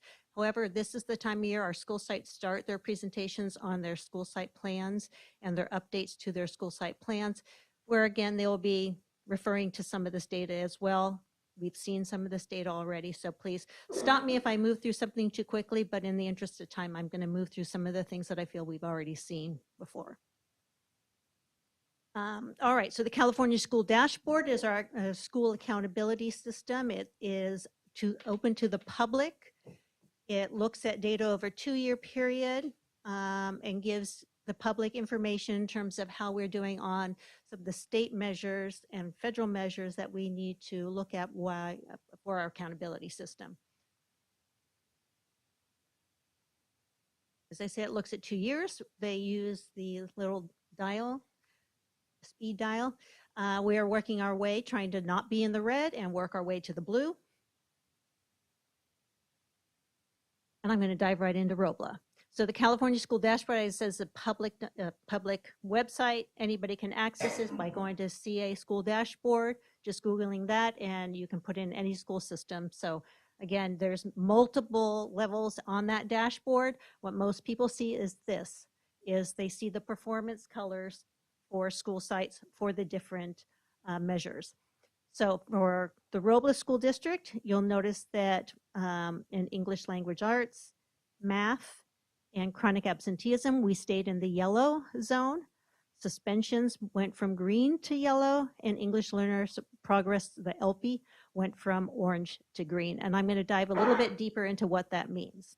But here's just a snapshot of what we look like this year compared, or excuse me, the 2025 data, which is last year's data, to the year before.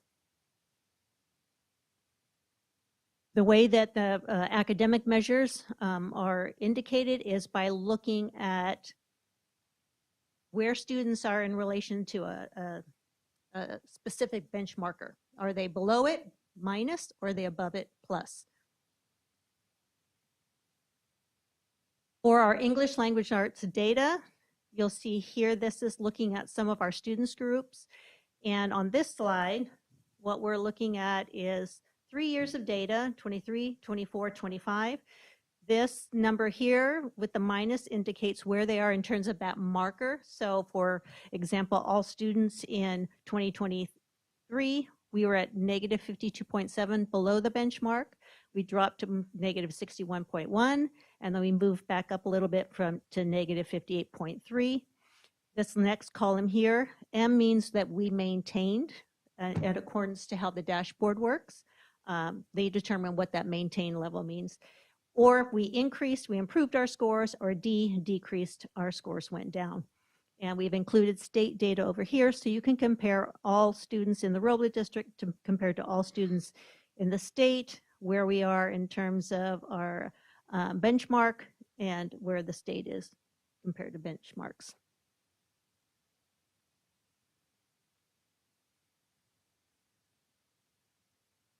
This is our data for math for student groups. And I did not mention on the previous slide, but when you see, for example, like LTEL down here, if we have less than 15 students in the student group, they will not receive a performance color. We can collect some data. If it's over 15 students, we can get some data in terms of if they're making progress, but we cannot, we don't get a performance color. So for example, with the LTELs, you'll see that we had no data in 2023 because this is a new student group that came into last year. Last year they were at negative 22.7 and they've improved to negative 100, but as you can see, we're still far below. However, doing better than the state in that category. So that's kind of how you read that data. The English learner progress data is indicated a little differently. We do still have, of course, the color code and we are in the green zone. But what I really like to look at is how are we doing on a regular basis in terms of students improving in their English language acquisition skills. So this graph, which is on the dashboard, will tell you, did students decrease from the prior year? We see 5 years of data here. So decrease is the pink. Whoop, I hit something wrong. Sorry, that was me. Thank you. The pink, did students decrease from the prior year? Did students maintain? That means they didn't move a performance level, which there are 6 performance level. Did they increase a performance level? And then the blue bar is, or did they maintain at level 4?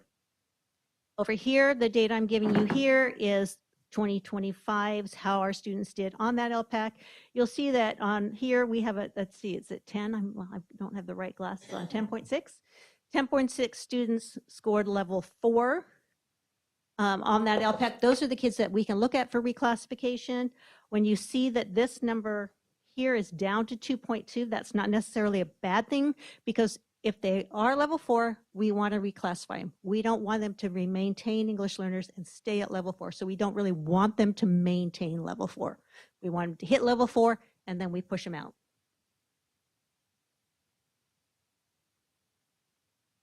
Suspension data for the district.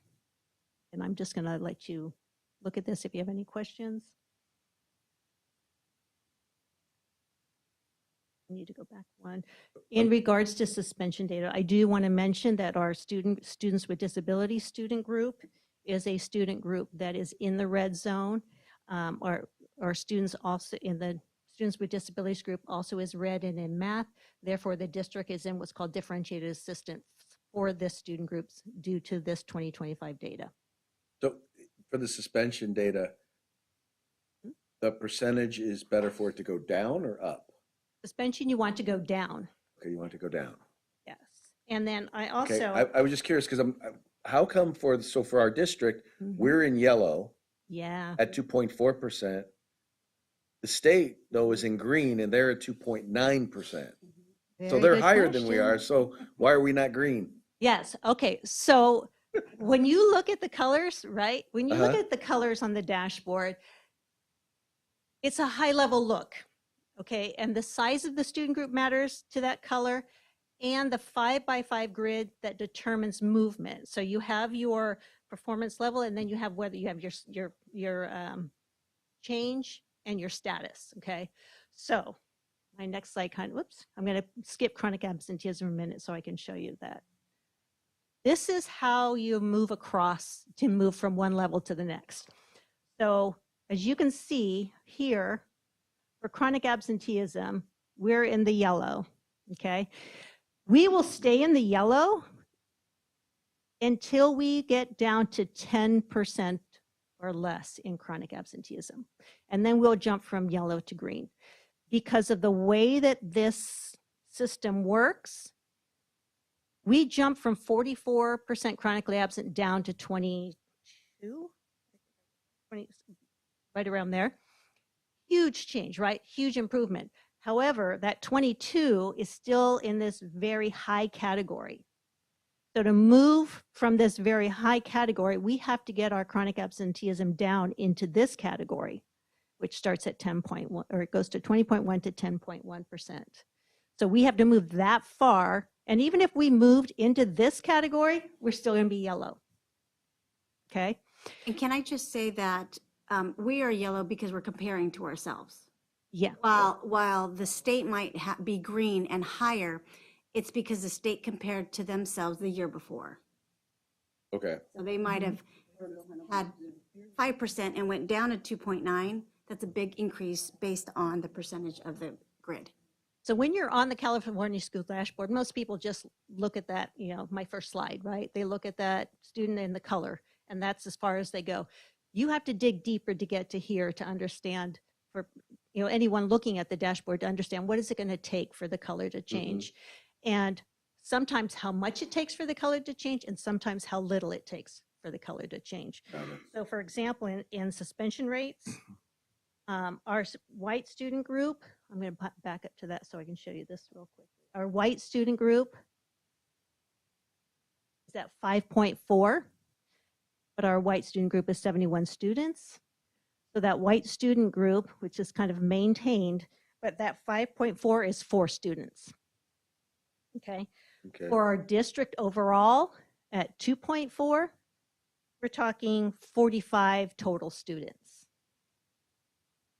Okay. Got And it. our students with disability group at 5.8, they went from the prior year of 10 students to 15 students, which changed it a full 2.3%, which is a big movement on that 5x5 grid.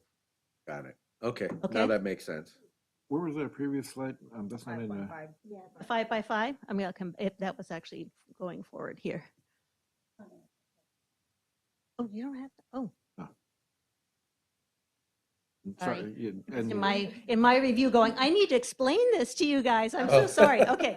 Okay. We will send this new one with this grid in. Thank you. But when you're in the dashboard, you see how up here in the corner it has, over here, it's got these little areas here.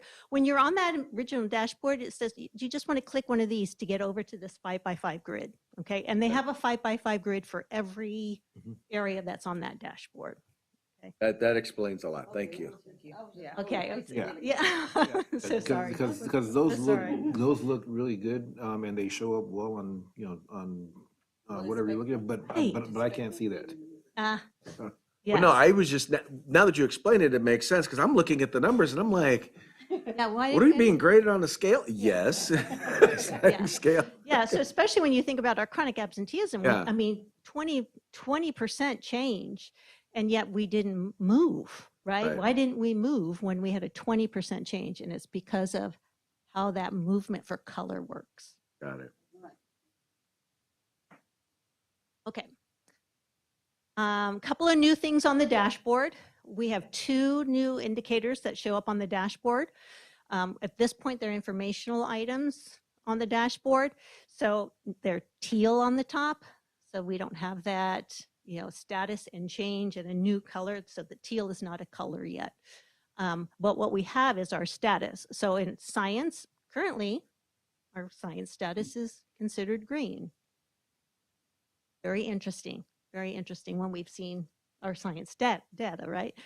And then this other new component as part of the local measures, we used to calculate our teacher assignment data locally, but now it's part of what's called the TAMO system. And so it's part of a public reporting that anyone can go in and look at. And we are currently sitting at 72.2% of our teachers holding a clear credential. That means that they have a fully cleared credential or preliminary clear credential. The other piece that they now show on the dashboard is how does that look compared to, how does your LEA look compared to the state? Okay, so here you would see that here we have our FTEs, our full-time equivalent status, 93 teachers. How many of them are clear? 76.3, and that is below the statewide average. Okay, and the county, again. Okay. The last component that's on that dashboard is our local measures. We are standard met on all our local measures. And then I'm going to just quickly go through the school sites. I'm just going to, and then stop me if you want to talk about something, okay? And I promise I haven't added any other additional slides. I really apologize for that. So we're going to start with Bell Avenue and how they're moving. Here, just again, I put in some data in terms of what percentage means for the different student groups and how many actual enrollment count that signifies, which helps kind of give you a little more relevance to the percentage numbers. Again, if you see indicates no data available or color available, that's probably because that student group is too small to generate that color at that school site. So we have student groups that are large enough at the district level, but not large enough at the site level. And then the second slide will look into that 3-year comparison of color change. And again, the English language one is very similar to the one I showed for the district. That one looks exactly the same, actually. And then I have that for each school site. Okay. You want to take a moment to look at that, have me continue to up through these, or I'm more than happy to answer any questions about this at a future time if you like, just in the interest of tonight's presentations, as 2 of our school sites are going to present on their SIPSAs.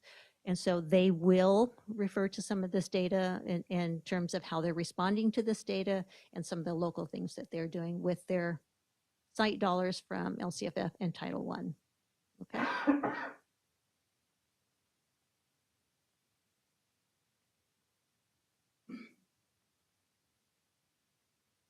I think I'll go ahead and end that here. Each site is exactly the same.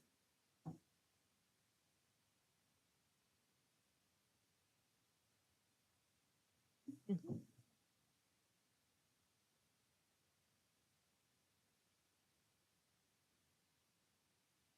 Any further questions? Any additional questions, comments? Thank you so much.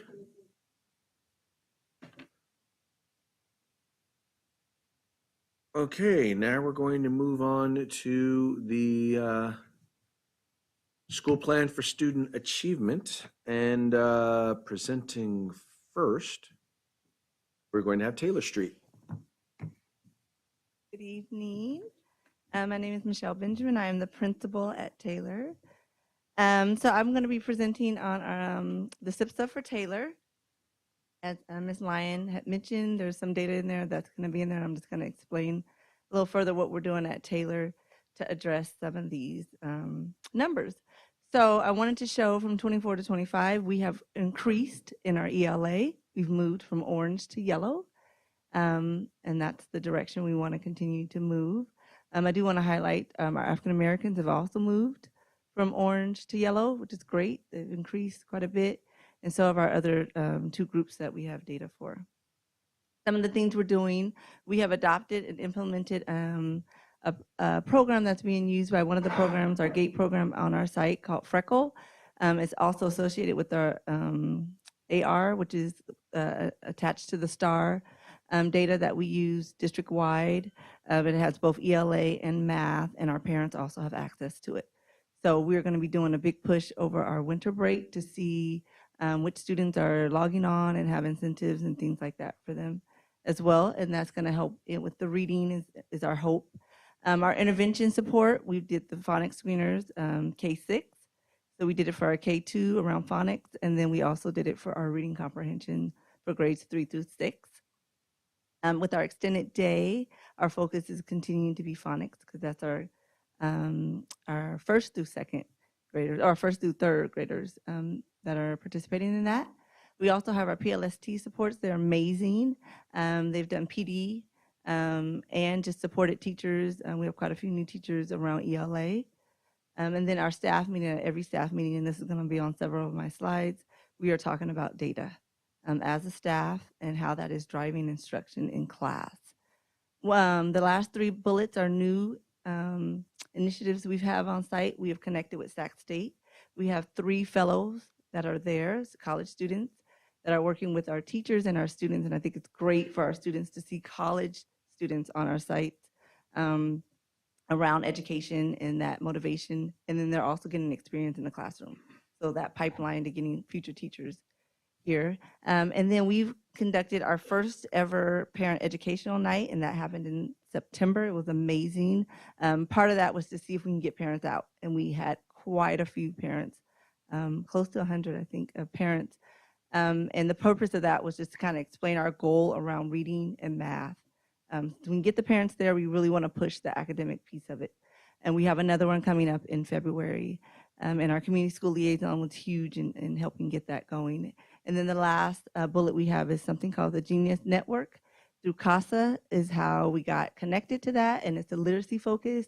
There are 30 sites throughout the state that are participating in that, and there's a focus on our tier 1 in the classroom, tier 2, that intervention piece, and then the tier 3 around literacy, and they're going to also provide a coach, and I believe there's a stipend for about 10 grand. around that. And that's a 3-year program that we'll be working with them around literacy with our program, with our site. What are some of the things you discussed in the parent education night?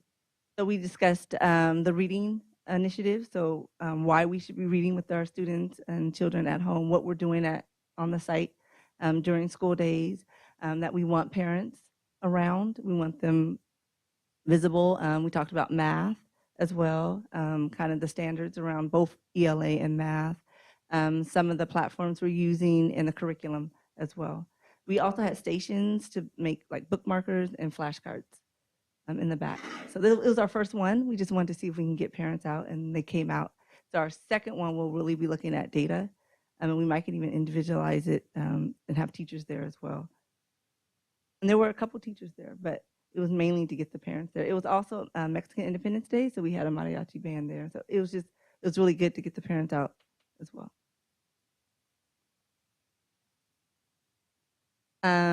For math, similar, we stayed in the orange, but there was some movement around the student groups. African Americans again moved colors, so did our EL and our homeless population. And the goal is just to keep moving. With that, we had peer observations. I believe we were the first site to have that going, and that happened the last couple of months. Teachers were in each other's classrooms, watching each other teach math. And then we were able to debrief, and we're going to be debriefing our next staff meeting as well on Tuesday. And I think it's powerful for peers to see each other teaching and then being able to talk about it, how to refine it, that first instruction around math, which is really great, and then going back in. And we plan to do another cycle internally as well, but we started this a couple years ago as well around math. We didn't get to do it last year, but this focus, we're back on math, so we're doing our peer observation. Again, I put it up there again, staff meetings, we're talking about data. And our leadership team met today, and the teachers are gonna be leading that conversation at our next staff meeting around math in particular. We also did a shift in our WIN focus. We still have our ELD designated, but the math is now part of the WIN time. So that's the whole shift has been our intervention.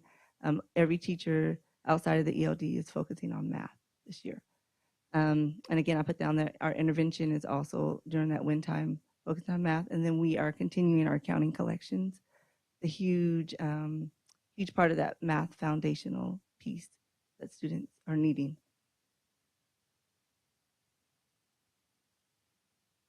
Okay, Ms. Lyon mentioned the ELPI, and again, we've moved from red to green, which is great. That's the direction we want. The numbers are kind of small in there, but she mentioned kind of the categories in there, and we're working heavy with the ELD. Our WIN time is what I need time during our school day. We have the designated integrated ELD and the integrated ELD, and our teachers are doing a really great job knowing the distinctions between the two. We also have our EL teacher taking a second dose students, so those students that are getting the ELD throughout the day are also getting a second dose with our EL teacher. And then we are really using that Wonders ELD curriculum during our WIN time as well.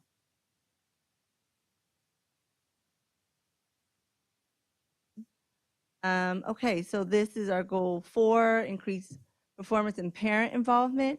These are great pictures of our parents on site. They are coming to Taylor, which is great. I wanted to mention, I put our community schools liaison on a couple of the sites because he's been doing a really great job reaching out to parents.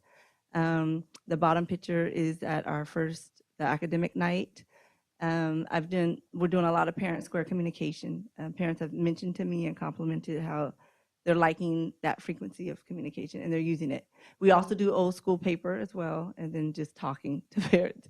Community liaison is out at pickup and drop off to also share information. And then again, I put on there the academic family nights, and then we have our school events, back to school, that's up there, our harvest festival. We're having our winter festival, which will be in the January, so we'll make sure you guys are aware of that. And then we're having our first ever school play this weekend. The kids are gonna do amazing. I've been watching them, Alice in Wonderland.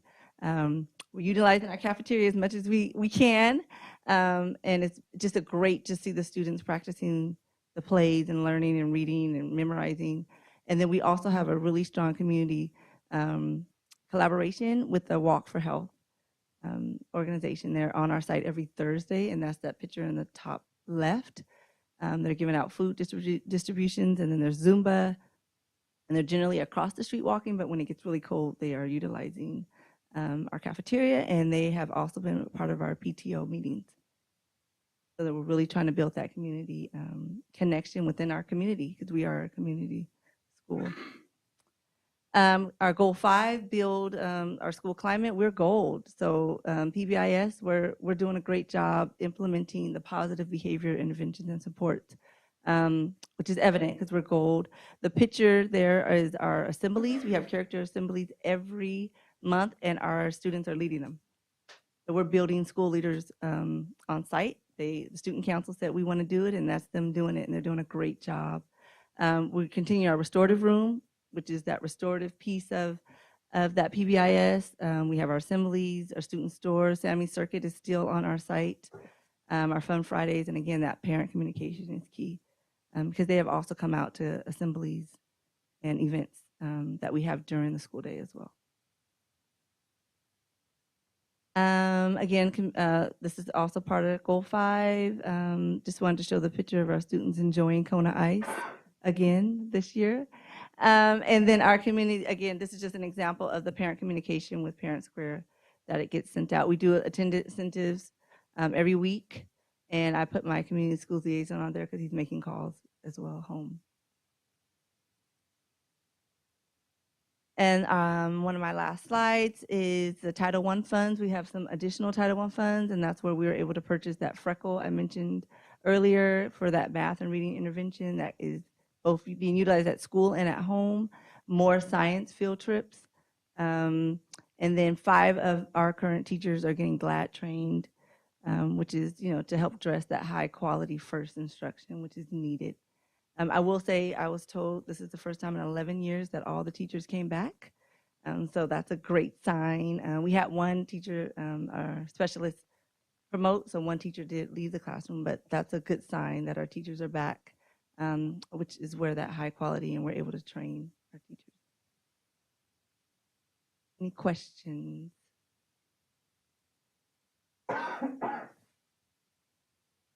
Any questions? Freckle is also part of the Renaissance. Yep, it's part of the Renaissance, and it's connected to the AR, which I was mentioning, which is that STAR test. And when we did our data workshop a couple of weeks ago, that's all connected as well too. So we're trying to align that just across the board. Is the superintendent, is this the case for all the campuses that they all are using Freckle, Renaissance, Accelerated Reader? Well, excuse me, Accelerated Reader is a product of Renaissance. Where's Mr. Penman? So every school, all 5 sites are using Accelerated Reader, but not all 5 sites are using Freckle. So Freckle was used primarily for our GATE program, if I'm correct, and because it was at Taylor, Ms. Benjamin somehow happened to have access to all her students and not just our GATE program. So I'm using it. As you share, So I'm going to use it, yeah. One area that title.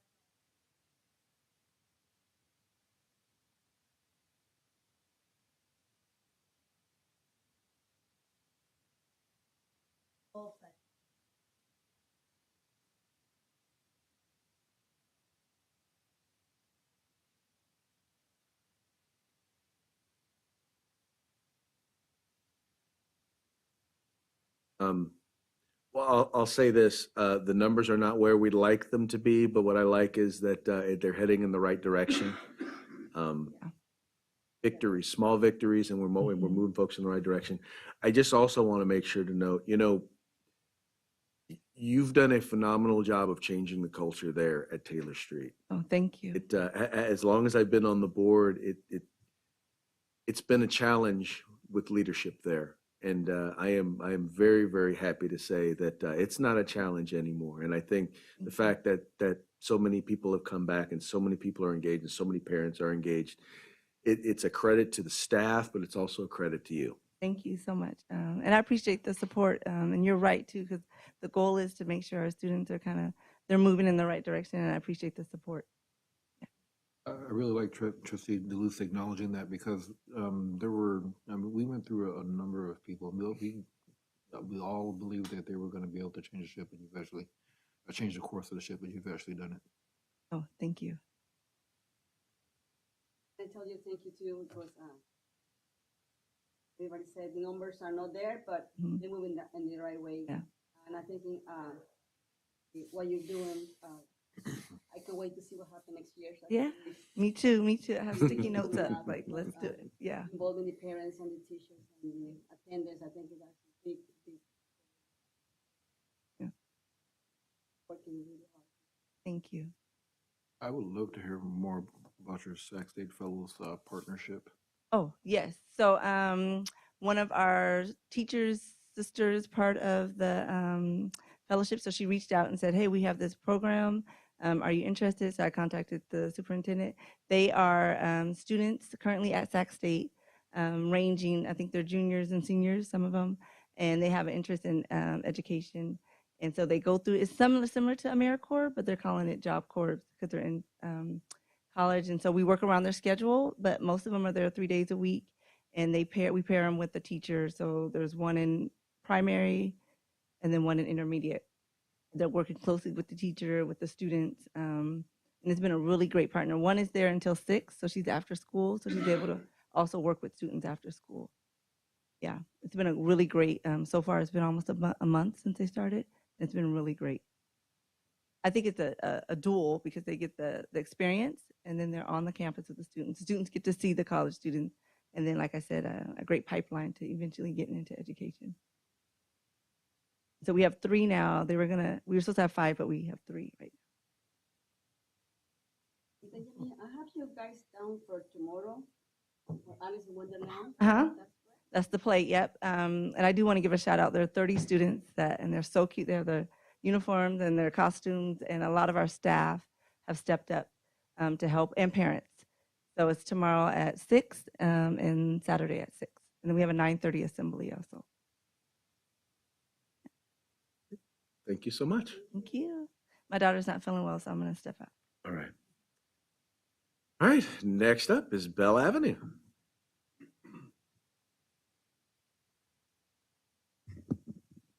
Good evening, everyone, and happy holidays. Tonight, Bell Avenue had their winter holiday craft night, so I was able to briefly see part of that, and we had a huge turnout. Our cafeteria was packed, so that was really fun to see, and everyone looked like they were having a great time. And then next week, we have 125 baskets. Really, they're like the Home Depot storage tubs, the big black tubs with the orange lids that you see at Home Depot, full of holiday food and gift cards and all kinds of things coming. So we have 125 coming to Bell next week, and those will be picked up if possible by families, but they're really quite large, so they definitely require a vehicle transportation. If not, we'll be delivering them by the end of the week, with the help of Abby Gomez, our community liaison, and many staff members. So some of these slides you have seen before, so I'm going to kind of zing through them. But just to kind of remind everybody, this is where we are at Bell. These are 3rd through 6th graders. This was CASP test taken last year, so the 3rd graders are now 4th graders. And the graph shows overall as a school where we are 23, 24, and 25.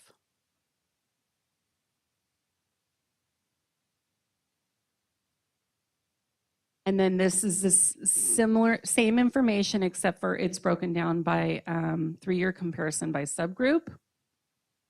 And as you can see, we saw growth in our almost every subgroup with the exception of our white students. And then we saw a little bit of a dip for our Hispanic students as well. But I do want to point out that we've had significant growth for our students with disabilities.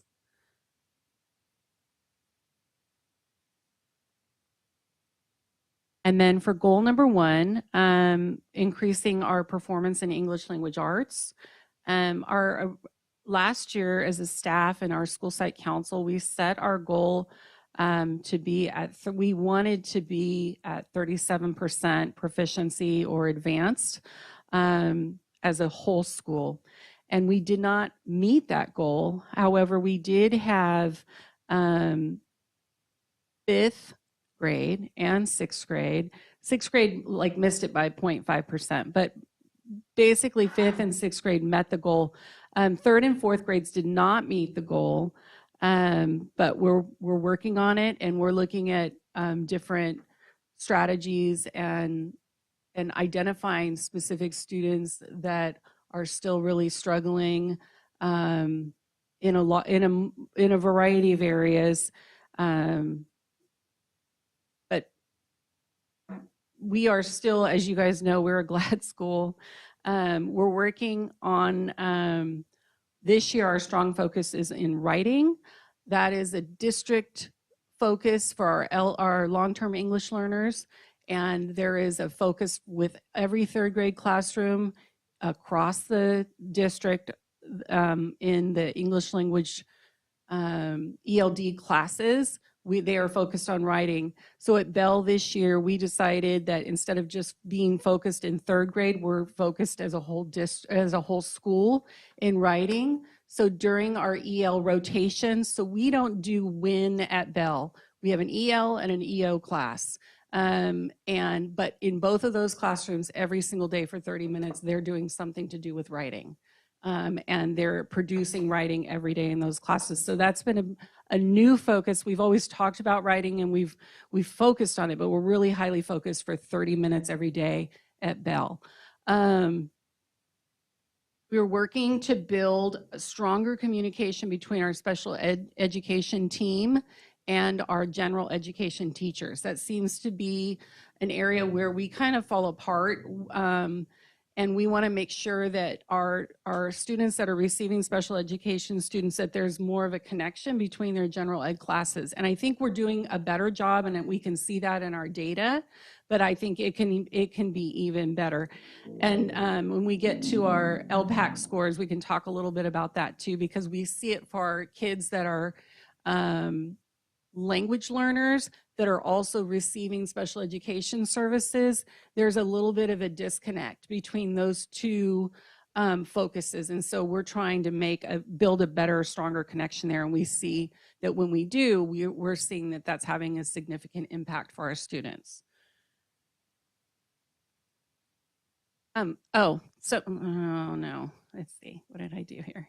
Okay, so I also want to point out that the pictures, instead of putting more data graphs, because I know data is important, but I feel like we saw a lot of data a couple weeks ago. So what I was trying to do, and I don't know if you can see it in your slides, is I'm trying to kind of give you guys an idea of what some typical parts of a GLAD lesson might look like. So in the first slide there, you'll see that I think that's Ms. Kalibo, 6th grade. She is starting an early humans unit, and she is starting, like the very first slide is like a pictorial, and that pictorial you can see next to her. That's kind of what it looked like by the end of the week. So she works on it a little bit each day with her students. They're coming up with vocabulary, with ideas, and it's being added to this big pictorial, but by the end of the unit, it's pretty cool. And the kids refer to it quite a bit when they are working on their projects and in their expert groups. Down below, you can see she's introducing some sentence stems. Those are supports that students can use when they're discussing the information within their working groups. It's expected that the students are using complete sentences, and so we want to make sure that they are being supported. And then you can see a student working, just sharing ideas, and then there's a learning log that they're completing every day. Here is our, I went backwards, sorry. And then here's a few more pictures of some GLAD units. So you can see here that Our GLAD units are typically either social studies or science, and they're always integrated with English language arts standards. So we're teaching social studies and science. We're teaching ELA through social studies and science at Bell. Anyone have any questions about that? It's like in addition. Like No. I was like, it's No, this is how we teach English language arts. okay. That's interesting. We have Wonders as a support, but we're not teaching Wonders cover to cover.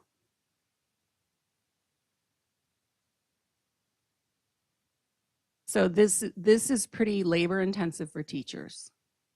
So when we're building units, they have their grade level standards that are that they're specifically focused on, and then they're building English language arts skills, strategies into the units that they're teaching. And the units that they're teaching are, again, grade level next generation science units or social studies standards that are attached to their grade level. So they do pull in Wonders, and they have to give the Wonders assessments, but the content is not typically Wonders, because Wonders is like story to story and it changes every week, and there's no kind of connection, if that makes sense. And like for us at Bell, we found our kids have a stronger connection and more engagement when they're working in big unit, units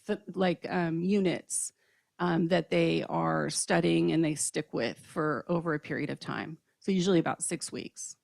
I definitely like this as a strategy. I guess one of my thoughts or my questions are because I realize there's not enough time in the day. Mm-hmm. And so I'm just wondering if that is impacting the ELA CASP or if it's impacting the ELA scores. But it's just a thought that's just like rolling around in my head. I'm not quite sure. You mean impacting in a positive way or a negative way? In a negative way. Well, I think and again, it's just a random. It could be, but I feel like Bell, our ELA scores, though they're not where we want them to be, they are the highest in the district. And so I think that when you walk into the classrooms at Bell Avenue, you'll see most of the time, you'll see kids that are highly engaged in their own learning. And I think that is the key to student progress. So I love it. I have a kid. I've read the Wonders. They are very boring. So I do understand it. And like I said, I like this as a strategy. But I mean, I think that there's like a place for Wonders too. I mean, I'm not saying that it's like that we're not using any Wonders ever, but we are using it, but it's just in a different way than you might find it at other schools. The curriculum adoption, whether it's math or English or science, these are resources. What we want to do is teach the standards, right? And so instead of maybe a list of vocabulary words, just like you said, from a boring story, a GLAD unit will attack the vocabulary words based on a science experiment or a science topic or a social science. So they're still working on vocabulary. I'm going to safely assume science is also working on the math versus just your traditional algorithm. So, like I said, I think this is a great strategy. So. It takes a lot of work, like a lot of work. So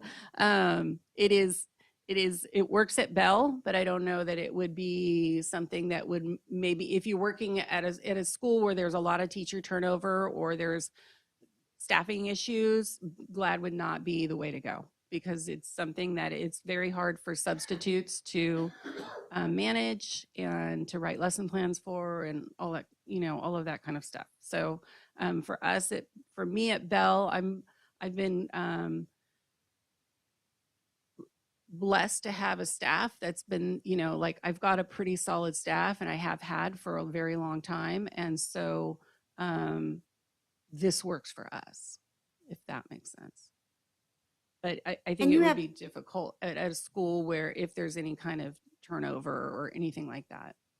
Well, you have teacher buy-in, and it's my understanding if you do have a new staff, the expectation is that they will be GLAD trained, right? There's an investment that they will be GLAD trained, and that staff knows that they are teaching at Bell, and that is their keystone strategy. So our teachers come for 2 days every summer, and then they work with coaches throughout the year. We are very excited to be a GLAD identified school in that we're going to be hosting the next training. So when Miss Benjamin's teachers that are going to be GLAD trained in January come to GLAD training, it's going to be at Bell Avenue, which is pretty awesome. I've been wanting that for so many years. They finally said, yes, you can host. So we're hosting, so we'll have 20 teachers from all over Northern California coming to observe the trainers at, who will be using our students at Bell to conduct their training. This is again, a review slide. You guys have seen this. This is our math scores the last 3 years broken down by subgroups. Again, I want to point out the students with disabilities, the increase in score.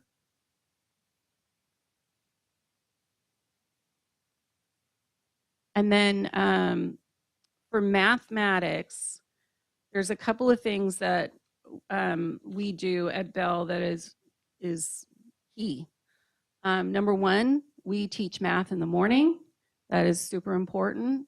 It's not like an afterthought at 1:30 in the afternoon when kids are exhausted, because we know that math can be really hard. And sometimes it's hard for kids to hook in and be engaged with math. The other thing that we do is that there are very frequent check-ins. Teachers use exit tickets and quick checks every day to make sure that kids are on target, and if they aren't, they know right away. And then all of our 4th, 5th, and 6th graders are notebooking their math lessons every single day. One thing that we're looking forward to is we do have an online tool for reading. We use Lexia Reading. So it's not Freckle, it's Lexia. But we don't have an online tool for math at Bell. And I know that that's something that the teachers, we've been talking a lot about, and we're just trying to find something that would be a good fit. So something that kids can use for practice, we can use to target certain skills that students might need help with. We want the teachers to always be the first teachers. So a program that does review, practice, and then gives teachers data if there's something that kids are struggling with and that they can work on at their independent area. So in Lexia, they're all working on Lexia. The expectation is they do 20 minutes a day, and they're all working at their own level. And then the teachers get the data, and actually they get kind of pencil paper lessons that are prescribed for students if they're struggling with the same skill and it's just not improving.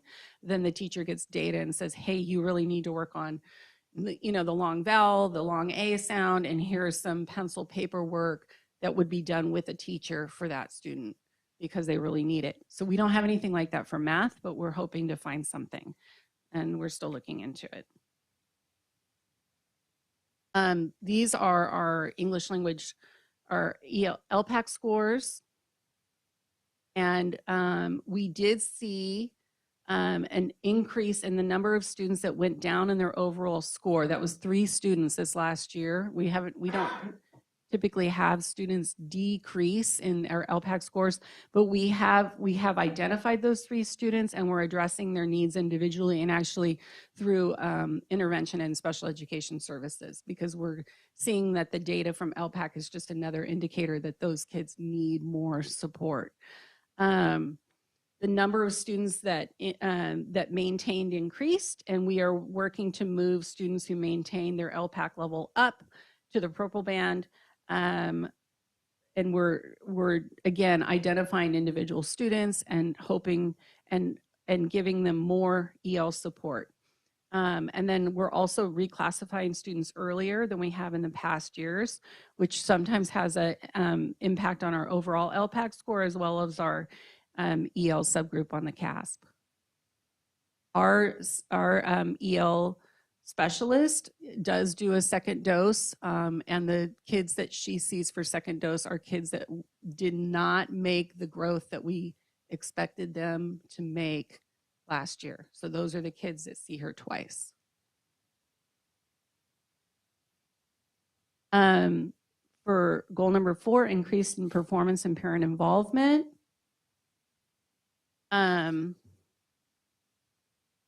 We have lots of things happening on the Bell Avenue campus, but the number one thing I think is one of the most important things that happens is back to school night. We do a traditional back to school night. It happens in late August. Teachers are giving an overview of our grade level standards, expectations, homework, and then also reviewing when at that point, the CASP data is back for individual students, and the teachers will go over with the parents how to read those score reports, because the parents definitely need help with that. So that happens, and then they're available for questions. Family events that are planned. This year we have quite a few, as you can see. We have our SCOE Family Navigator parent workshops. Those are being run district-wide this year, but Bell Avenue will host 2 of them.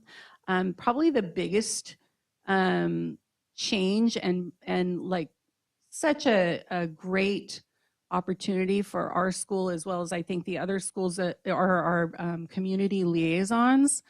Our community liaison, Abby Gomez, is boots on the ground every single morning. She's out at pickup. She's meeting parents. She makes tons of attendance phone calls, supporting parents with all kinds of things and questions that they need. She's just been an amazing asset and addition to our school staff. And then also Parent Square. I think Parent Square, as we get better at using it, has become really, the parents are relying on it. We rely on it. We are still going old school paper as Taylor Street does. We try to send one flyer out. So like, for example, Winter Holiday Craft Night, I sent multiple Parent Squares out and we sent one paper out just to make sure everybody saw it. But we are, parents are really starting to get pretty good at navigating Parent Square, and I know they use it quite a bit to communicate with teachers, with me, with other staff members on campus. And then this year we started our Bell Community Club. We also call it the BCC. So the BCC is a small but mighty parent group, and they have been supporting us in all of our family events. So they hosted the cookie decorating that was tonight, and then they really spearheaded the Harvest Festival that we had in October. For building school climate and pupil engagement, I think for us at Bell, like the biggest thing is ensuring that every student feels seen at school, and that we know every single student. We know who their brothers and sisters are, who their families are, what they like, what they struggle with, what they're good at. And so we make a point to be really making sure that staff members and everyone that's a part of our campus, we all know each other, and that the kids really feel like they're an important part of our school. Those pictures that you see are, they just show a few activities that help our students feel heard, recognized, and engaged in their own learning. The top one is a community, I think it's the 5th grade. They were running their community circle, which they do quite often. Mrs. Deal, who is, she is such a huge part of our Bell school, our Bell community. She is in library. Kids love going to library. I think she's dressed up as a giant carrot in that picture, and she's reading the creepy carrots, but she does something like that every week. Kids love going to library. And then down in the corner is a picture from our personal best assembly, and those 2 students were being recognized with the Roar Awards. here is just a snapshot of our dashboard data. This is from our suspension rate and chronically absent, as Ms. Lyon already explained kind of how the colors and the numbers go. So we're looking at 4 specific student groups when we're looking at these charts. And then, as you know, that the asterisks mean there just certainly wasn't enough data. When you look at the percentage of the students with the total number of students in mind, it gives you kind of a better idea of what that means. So for example, if you look at suspension rate, let's look at suspension rate of like suspension rate of African-American students. There were 29 African-American students and they had a 6.5% suspension rate, which seems really high, but that was like 1.8 students. So it kind of makes it puts it a little bit more in perspective when you know like what the numbers are. And I know we talked a lot about that at the data session, like what are the numbers, because that really like helps us to kind of understand what are we talking about. So these are the numbers for suspension rate and chronically absent. And then I wanted to show this attendance data by grade level, because typically we have seen in past years where our attendance rates for TK, K, and 1 have been the lowest, and then it gets better. But you can see that is not the case last year. And I believe that the field trips and then the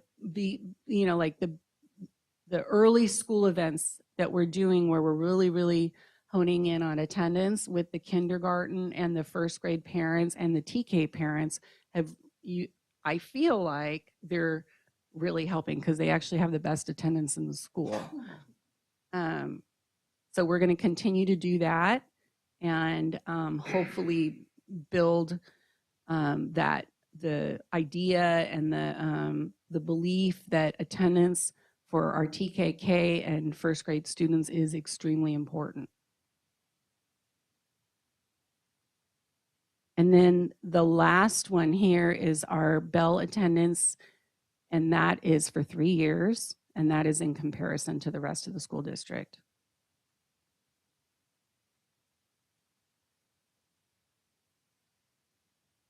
And that's it. Any questions or comments? This time. Questions, comments?